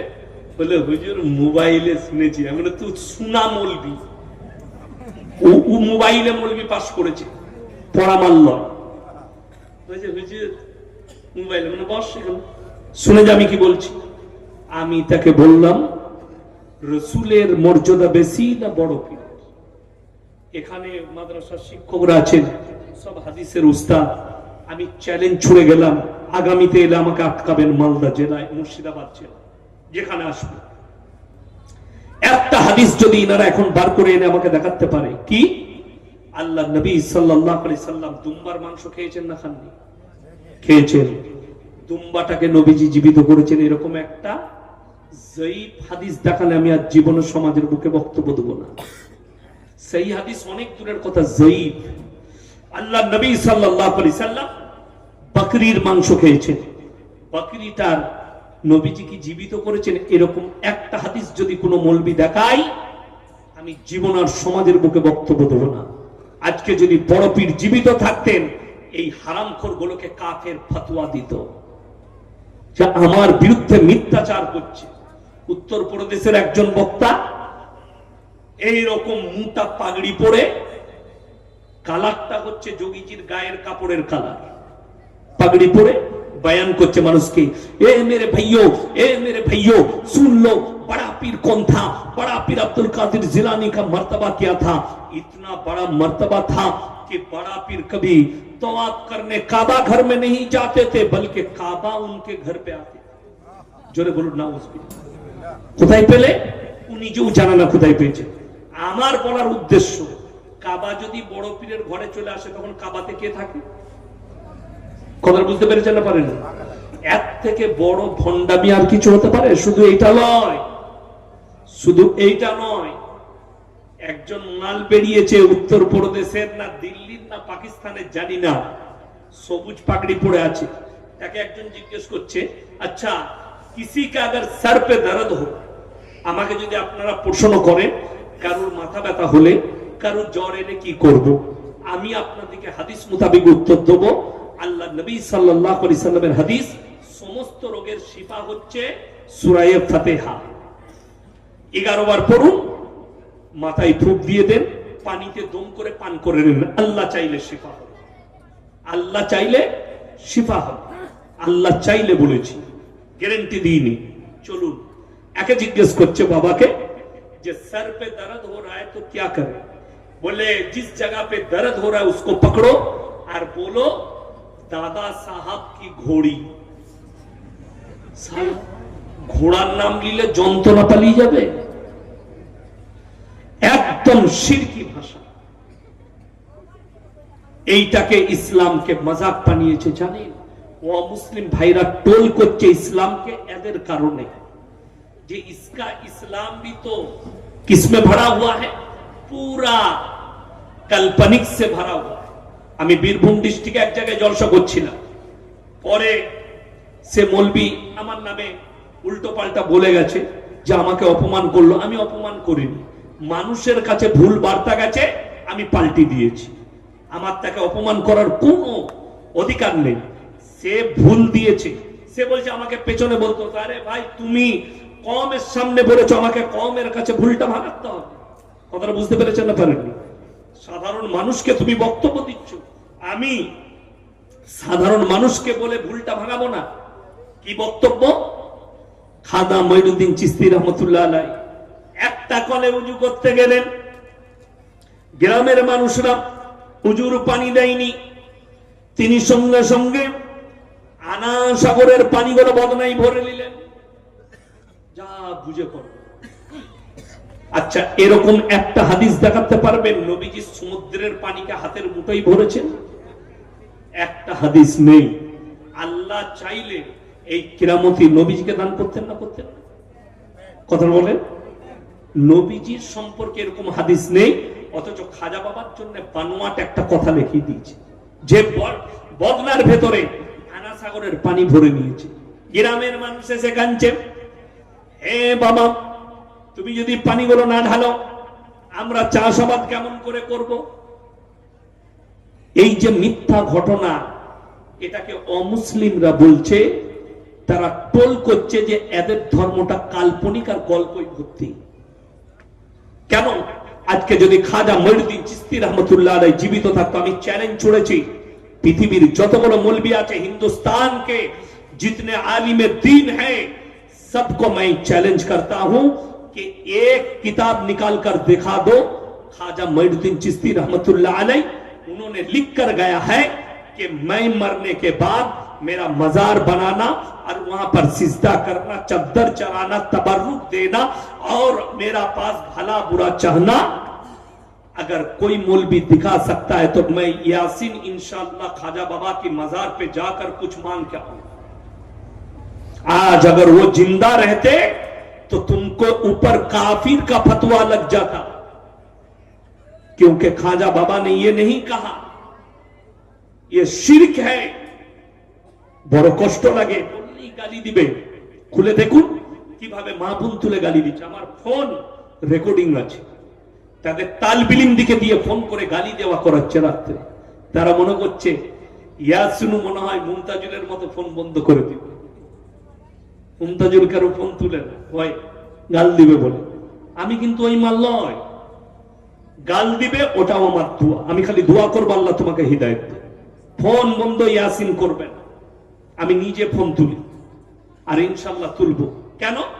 আমাকে দোয়া দেবার লোক বেশি, গাল দেবার লোক কম, আর ওই গালটাও আমার জন্য দোয়া। কেন?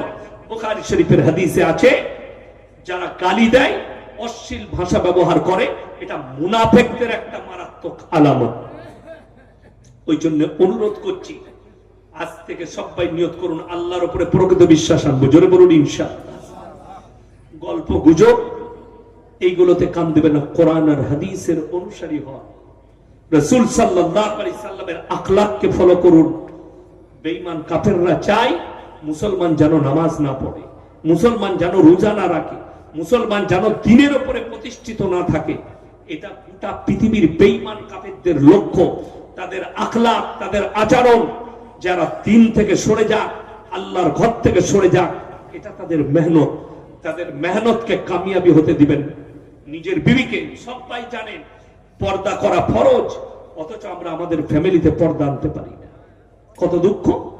পর্দাটা শুধু আলেমদের বিবিদের জন্য ফরজ, পর্দাটা শুধু হাজী সাহেবের বিবির জন্য ফরজ, পর্দাটা শুধু মৌলবীদের বিবিদের জন্য ফরজ। গোটা কম আপনি নিজেকে মুমিন বলেছেন, মুসলমান বলেছেন, আপনার মেয়ে, আপনার বিবি, আপনার সন্তান যদি মেয়ে হয়, বালিগ হলেই পর্দা ফরজ হয়ে যাবে। তাকে পর্দা করে দেন, তাকে ঢেকে দেন, তাকে তারবিয়ত দেন। 7 বছর বয়স থেকে স্কুলে মেয়েকে পাঠালে আপনি তাকে হিজাব পরিয়ে পাঠান। শুনে রেখে দেন ইসলাম কত সুন্দর। আজকে আপনি ইউটিউব আর ফেসবুক খুলে দেখেন, উত্তরপ্রদেশে, বিহারে, কত জায়গায় একজন বিবাহ করেছে বলে ইয়ে মেরা বাপ হ্যাঁ, বাপ আর বিটি বিবাহ করেছে অমুসলিম। একজন বিয়ে করেছে, একটা মা নিজের বড় বেটাকে বিয়ে করেছে বলে ইয়ে মেরা বেটা হ্যাঁ, বড়া বেটা আপনা হ্যাঁ, সগ্গা, मैं इसे शादी कर रहा हूं। ওই জন্য ইসলাম বলেছে, একজন মা তার যদি সন্তান হয়, ছেলেটা 7 বছর বয়স হলে ইসলাম বলছে বিছানা আলাদা করে দিতে হবে। মা যতই মহব্বত করুক, বিছানা আলাদা করে দাও সন্তানের। যখনই একটা মেয়ের বয়স 7 বছর হবে, বাপের কাছ থেকে বিছানা আলাদা করে দাও। বাপের মহব্বত জায়েজ, কিন্তু বিছানা আলাদা হতে হবে। মায়ের মহব্বত জায়েজ, কিন্তু সন্তানের বিছানা আলাদা হবে। 7 বছর বয়স হলে ছেলের মাথায় টুপি লাগিয়ে, ছেলেকে পাঞ্জাবি পরিয়ে মসজিদে পাঠিয়ে দেন, মাদ্রাসায় তালিম দেন। কোরআন হাদিস স্কুলেও যাবে, মাদ্রাসাতেও পড়াশোনা করবে, হাফিজও হবে, ডাক্তারও হবে, ইঞ্জিনিয়ারও হবে। সেই ছেলেটা কোনোদিন তসলিমা নাসরিন হবে না, সেই ছেলেটা জাস্টিস ইনায়েতুল্লাহ হবে না, সেই ছেলেটা ওয়াসিম রিজভী হবে না। তা না হলে জেনে রেখে দিবেন, আপনি মরে যাওয়ার পরে আপনার ছেলে যেন আপনার জন্য দোয়া করতে পারে, সেই নেক সন্তান তৈরি করে যান। আপনি মরে যাবার পরে তার জানাজার নামাজটা আপনার যেন আপনার সন্তান পড়াতে পারে। শুনে রেখে দেন, একটা মৌলবীকে বলবেন আমার আব্বার জন্য দোয়া করবেন, আমি বলবো আপনার আব্বাকে আল্লাহ জান্নাতি করুক, এতটুকুই। কিন্তু একটা সন্তান আল্লাহর কাছে যখন চাইবে, চোখের পানি পড়বে। হাদিসে আছে, বেটা যখন বাপের জন্য চাইবে, চোখের পানিটা গালে গড়ানোর আগে আল্লাহর বারগাহে কবুল হয়ে যাবে। স্বামী যদি মারা যায়, স্ত্রী দোয়া করবে, এই চোখের পানিটা স্ত্রীর গালে গড়ানোর আগে আল্লাহর বারগাহে কবুল হয়ে যাবে। একজন স্ত্রী, একজন স্বামী যদি দোয়া করে স্ত্রীর জন্য যে আমার স্ত্রীকে জান্নাতি করো, চোখের পানিটা গালে গড়ানোর আগেই আল্লাহর বারগাহে কবুল হয়ে যাবে। তুমি তোমার বাপের কবর জিয়ারত করতে পারো না, মৌলবি ভাড়া করতে হয়। তুমি তোমার বাপের জন্য দোয়া করতে পারো না, মৌলবি ভাড়া করতে হয়। তুমি নিজে কোরআন পড়তে জানো না, তোমাকে মৌলবি ভাড়া করতে হয়। এর থেকে দুঃখ আর কি আছে? এই বানিয়া গ্রামের জন্য আপনারা সৌভাগ্যবান, আপনারা ভাগ্যবান যে এই গ্রামে একটা মাদ্রাসা আছে। আপনাদের সন্তানদের সুযোগ আছে সকালে গিয়ে একবার তালিম নেওয়া, সকালে গিয়ে একবার কোরআনের তালিম নেওয়া। রাত্রে এসার পরে যারা বয়স হয়ে গেছে তারা গিয়ে মাদ্রাসায় যোগাযোগ করুন, সেক্রেটারি হেড মোল্লার সঙ্গে আমাদেরকে একটা শিক্ষক দেন, যারা এসার নামাজের পরে আমাদেরকে কোরআন শিক্ষা দিবে। কোরআনটা শিখেলেন, কোরআন শিখে রাখলে আপনার মঙ্গল। আমার ভাই, কোরআন যদি কেউ পড়ে, কেউ যদি তোতলা ভাবে পড়ে, কোরআন আস্তে আস্তে পড়েন, তাও 10টা করে নেকি। যারা বলছে কোরআন শুদ্ধ করে না পড়লে গুনাহ হবে, তারা ভুল বলছে। আপনাকে চেষ্টা করতে হবে শুদ্ধ পড়ার। আল্লাহ রাসূলের হাদিস আছে, যারা কোরআন আটকে আটকে পড়ে তারা ডবল নেকি পাবে। জোরে বলুন সুবহানাল্লাহ। আপনি পড়ুন, কোরআন পড়ুন, 10টা করে নাকি আপনার নামায় আমলে হবে। আপনার পরিবারে কোরআন চালু করুন পড়া, পরিবারে নামাজ নিয়ে আসুন। যে পরিবারে নামাজ থাকবে, যারা নামাজি হবে, তাদের মৃত্যুকাল পর্যন্ত আল্লাহ রুজিতে কোনোদিন কমি দিবে না। আর রুজির মালিক আল্লাহ। আল্লাহর কাছে কাঁদবেন, আল্লাহ হারাম থেকে হেফাজত করো, বদদিনী থেকে হেফাজত করো, আর আমাদেরকে হালালের উপরে টিকিয়ে রাখো। সবাই দোয়া করবেন, জোরে বলুন ইনশাআল্লাহ। আমার ভাই, নামাজ কেউ ছাড়বেন না। আল্লাহ রসুল সাল্লাল্লাহু আলাইহি সাল্লামের হাদিস, যার নামাজ নেই তার মধ্যে ইসলাম নেই। আপনার মধ্যে নামাজ নেই, আপনার মধ্যে ইসলাম নেই।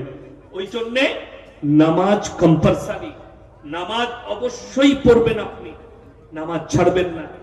আমার ভাই, অনুরোধ করে বলছি, আর আমি একজন মাদ্রাসাওয়ালা শিক্ষক, আমাকে দাওয়াত দিলে আমি 2 ঘন্টার কমে কোথাও বলি না, কিন্তু রাত 1টার পরে আমাকে দিয়ে জলসা করানো অপরাধ হবে। অনুরোধ করে যাচ্ছি, আমাকে দাওয়াত দিলে রাত 1টার মধ্যে ছাড়ার চেষ্টা করবেন। আমার এখান থেকে 300 কিলোমিটার বাড়ি, মিনিমাম 6টা বেজে যাবে। আমার মাদ্রাসার ক্লাস হচ্ছে 6:30 থেকে। ওই জন্যে আমাকে মাদ্রাসায় হাজিরি দিতে হয়। আব্বার মাদ্রাসার আমি শিক্ষক, আর ছেলেদের একটা হক আছে, শিক্ষকরা জানেন। আর মাদ্রাসা বিশেষ দায়িত্বেও আছি, অনেক ছাত্র আমাদের মাদ্রাসায়। আপনারা দোয়া রাখবেন, যারা চাইছে মাদ্রাসা মসজিদ গুলো মিটাতে, তাদের তকদিরে ঈমান লেখা থাকলে আল্লাহ যেন ঈমান দেয়, তা না হলে তাদেরকে পৃথিবীর মানচিত্র থেকে আল্লাহ মুছে দেয়। বলুন আমিন। আর তবলিগি জলসা করলে রাত 12টায় শেষ করবেন। কেন বলছি?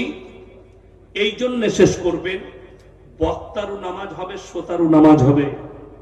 তা না হলে রাত 2টোই জলসা শেষ করলে শ্রোতারও নামাজ যাবে, বক্তারও নামাজ যাবে, দুজনাই মার খাবে। খবর, নামাজ ফরজ, জলসাটা ফরজ নয়। আর অনেক ভাইয়ের ধারণা জলসা করে কি লাভ, সমাজের কোনো লাভ হয় না। আমি শুনছিলাম কেউ একজন বলছিলেন, এই সমাজের কি উন্নতি হয়েছে জলসা করে। তাকে অনুরোধ করব, আপনি বললেন জলসা করে কোনো সমাজের উন্নতি হয় নাই, জলসা বন্ধ হয়ে গেল। আপনি একটা মসজিদ করেছেন, গ্রামের বেশিরভাগ লোক নামাজ পড়তে আসে না, তাইলে মসজিদ করে কোনো লাভ হবো না, মসজিদ ভেঙে দাও। একটা মাদ্রাসা করেছেন, মাদ্রাসায় গ্রামের ছেলেরা পড়তে আসে না, মাদ্রাসাটা ভেঙে দাও, দিন থাকবে না, শেষ হয়ে যাবে। কথা বলেন, শেষ হয়ে যাবে। জলসা করবেন, যদি 10টা লোক বসে জলসা শুনে একজন যদি হিদায়াত পায়, জলসাটা কামিয়াব। আজকে আমি লটারির বায়ান করলাম, সুদের বায়ান করলাম, গাঁজা মদের বিড়ির বায়ান করলাম। আপনি বলুন, এই পাপের কথা শুনে যদি একটা লোক ছেড়ে দেয়, গোটা জলসাটা কামিয়াব। যেদিনে বলা বন্ধ হয়ে যাবে, বেঈমান কাফেরে ভরে যাবে। কেন? বেঈমানরা 24 ঘন্টা আপনার মাথায় মন্ত্র দিচ্ছে, আর বছরে একদিন জলসা করবেন কোরআন হাদিস। একটা লোক যদি পরিবর্তন হয়, গোটা জলসাটা কামিয়াব। কথাটা বুঝতে পেরেছেন না পারেননি? ওই জন্য কে বলছে, যে বলছে তাকে জিজ্ঞেস করবেন, মসজিদে লোক নামাজ পড়ে না, তাইলে কি করবে? মসজিদটা ভেঙে দিতে হয়। কথাটা আমার বুঝতে পেরেছেন তো? আমি গুদা বাংলায় বুঝালাম। তার যুক্তি মতো যখন জলসা শুনতে আসছে না লোকে, আরে ভাই তুমি যখন জলসার স্টেজে চেপেছো, লোক নাই, তা বলে জলসাটা শুনতে আসবে না? কতগুলো লোক ছিল, বক্তাকে চাপিয়ে তো দেখো, আমাকে লাস্টে কেন দিয়েছে? কথা বলে না? লোক থাকার লেগে পালিয়ে যাবে। ইয়াসিন সাহেবকে দিলে পালিয়ে যাবে অনেকগুলো, ওই জন্য ওনাকে লাস্টে দিবে। তো তুমি ওরকম বক্তা হও, তোমার জন্য লোক অপেক্ষা করবে। তুমি চোর হলে তোমার জন্য কে অপেক্ষা করবে? বড় কষ্ট লাগে, দুঃখ লাগে যে যারা বলছে এই জলসা করে কি লাভ হবে, তুমি তোমার আকীদাকে পরিবর্তন করো। জলসাতেও নেকি আছে। সবাই একবার বলুন সাল্লাল্লাহু আলাইহি ওয়াসাল্লাম। আচ্ছা, নেকি পাওয়া গেল না? গেল না? দরুদ পড়লে নেকি আছে না? না। একবার দরুদ পড়লে 10 বার রহমত বর্ষিত হবে, আল্লাহ রাসূলের হাদিস। একবার দরুদ পড়লে 10 বার রহমত বর্ষিত হবে। তা আপনারা দরুদ পড়লেন, 10 বার আপনার উপরে রহমত বর্ষিত হলো, তাহলে লাভ হলো না? হলো না? বড় লাভ হলো। একটা লোক যদি গাঁজা থেকে ছেড়ে চলে আসে, মদ থেকে পরিবর্তন হয়, আজকে জলসা আছে বলে, মাদ্রাসা আছে বলে, আলেম উলামা আছে বলে, মসজিদ আছে বলে মুসলমানদের ইমানটা কিছুটা টিকে আছে। এইগুলোকে বন্ধ করো। স্পেনে মাদ্রাসা বন্ধ, মসজিদ বন্ধ। স্পেনে আর মুসলমান আছে? কথা বলে না? আছে যেগুলো, তারা কিন্তু নামে মুসলমান নয়। মাথায় রাখবেন, আপনি এগুলোকে বন্ধ করবেন, আপনি আস্তে আস্তে বেঈমান কাফের হবেন।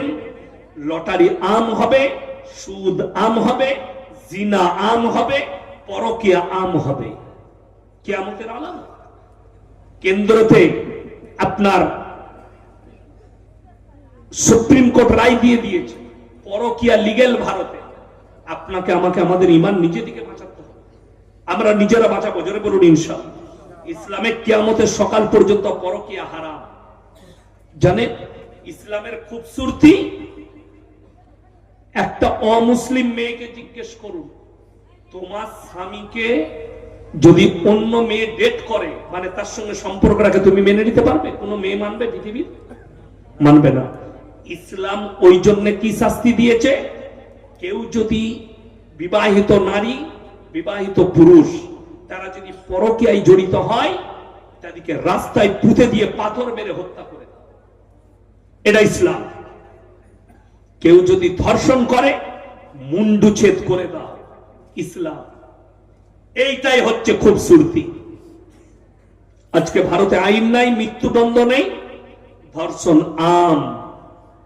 আরজি করের মেয়েটা ধর্ষিতা হয়ে মারা গেছে, কত আন্দোলন হয়েছে। এই আন্দোলন করতে হতো না। বাচ্চা ছেলে আসিফা বলে মেয়েটাকে মন্দিরের ভেতরে 10 দিন আটকিয়ে রেখে তাকে রেপ করে মার্ডার করা হয়েছে। সেই সময় যদি ওই মেয়েটার জন্য ভারতে এই প্রতিবাদ হতো আর এই ধর্ষণকারীদের ফাঁসি হতো, তবে আজকে আরজি কর দেখতে হতো না। আরজি কর তো অনেক দূরের কথা, আরো অনেক কিছু দেখতে পাবেন। চোখের সামনে পিটি দিকে তুলে নিয়ে গিয়ে ধর্ষণ করবে, মাকে ধর্ষণ করবে, ব্যভিচার আম হয়ে যাবে। পরকীয়া জায়েজ করেছে, আপনি শুয়ে থাকবেন, বিবি আপনার চোখের সামনে পরকীয়া করবে, আপনাকে মুখ বুজে বাঁধতে হবে, থানায় গেলে আপনাকে পিটানি দিবে।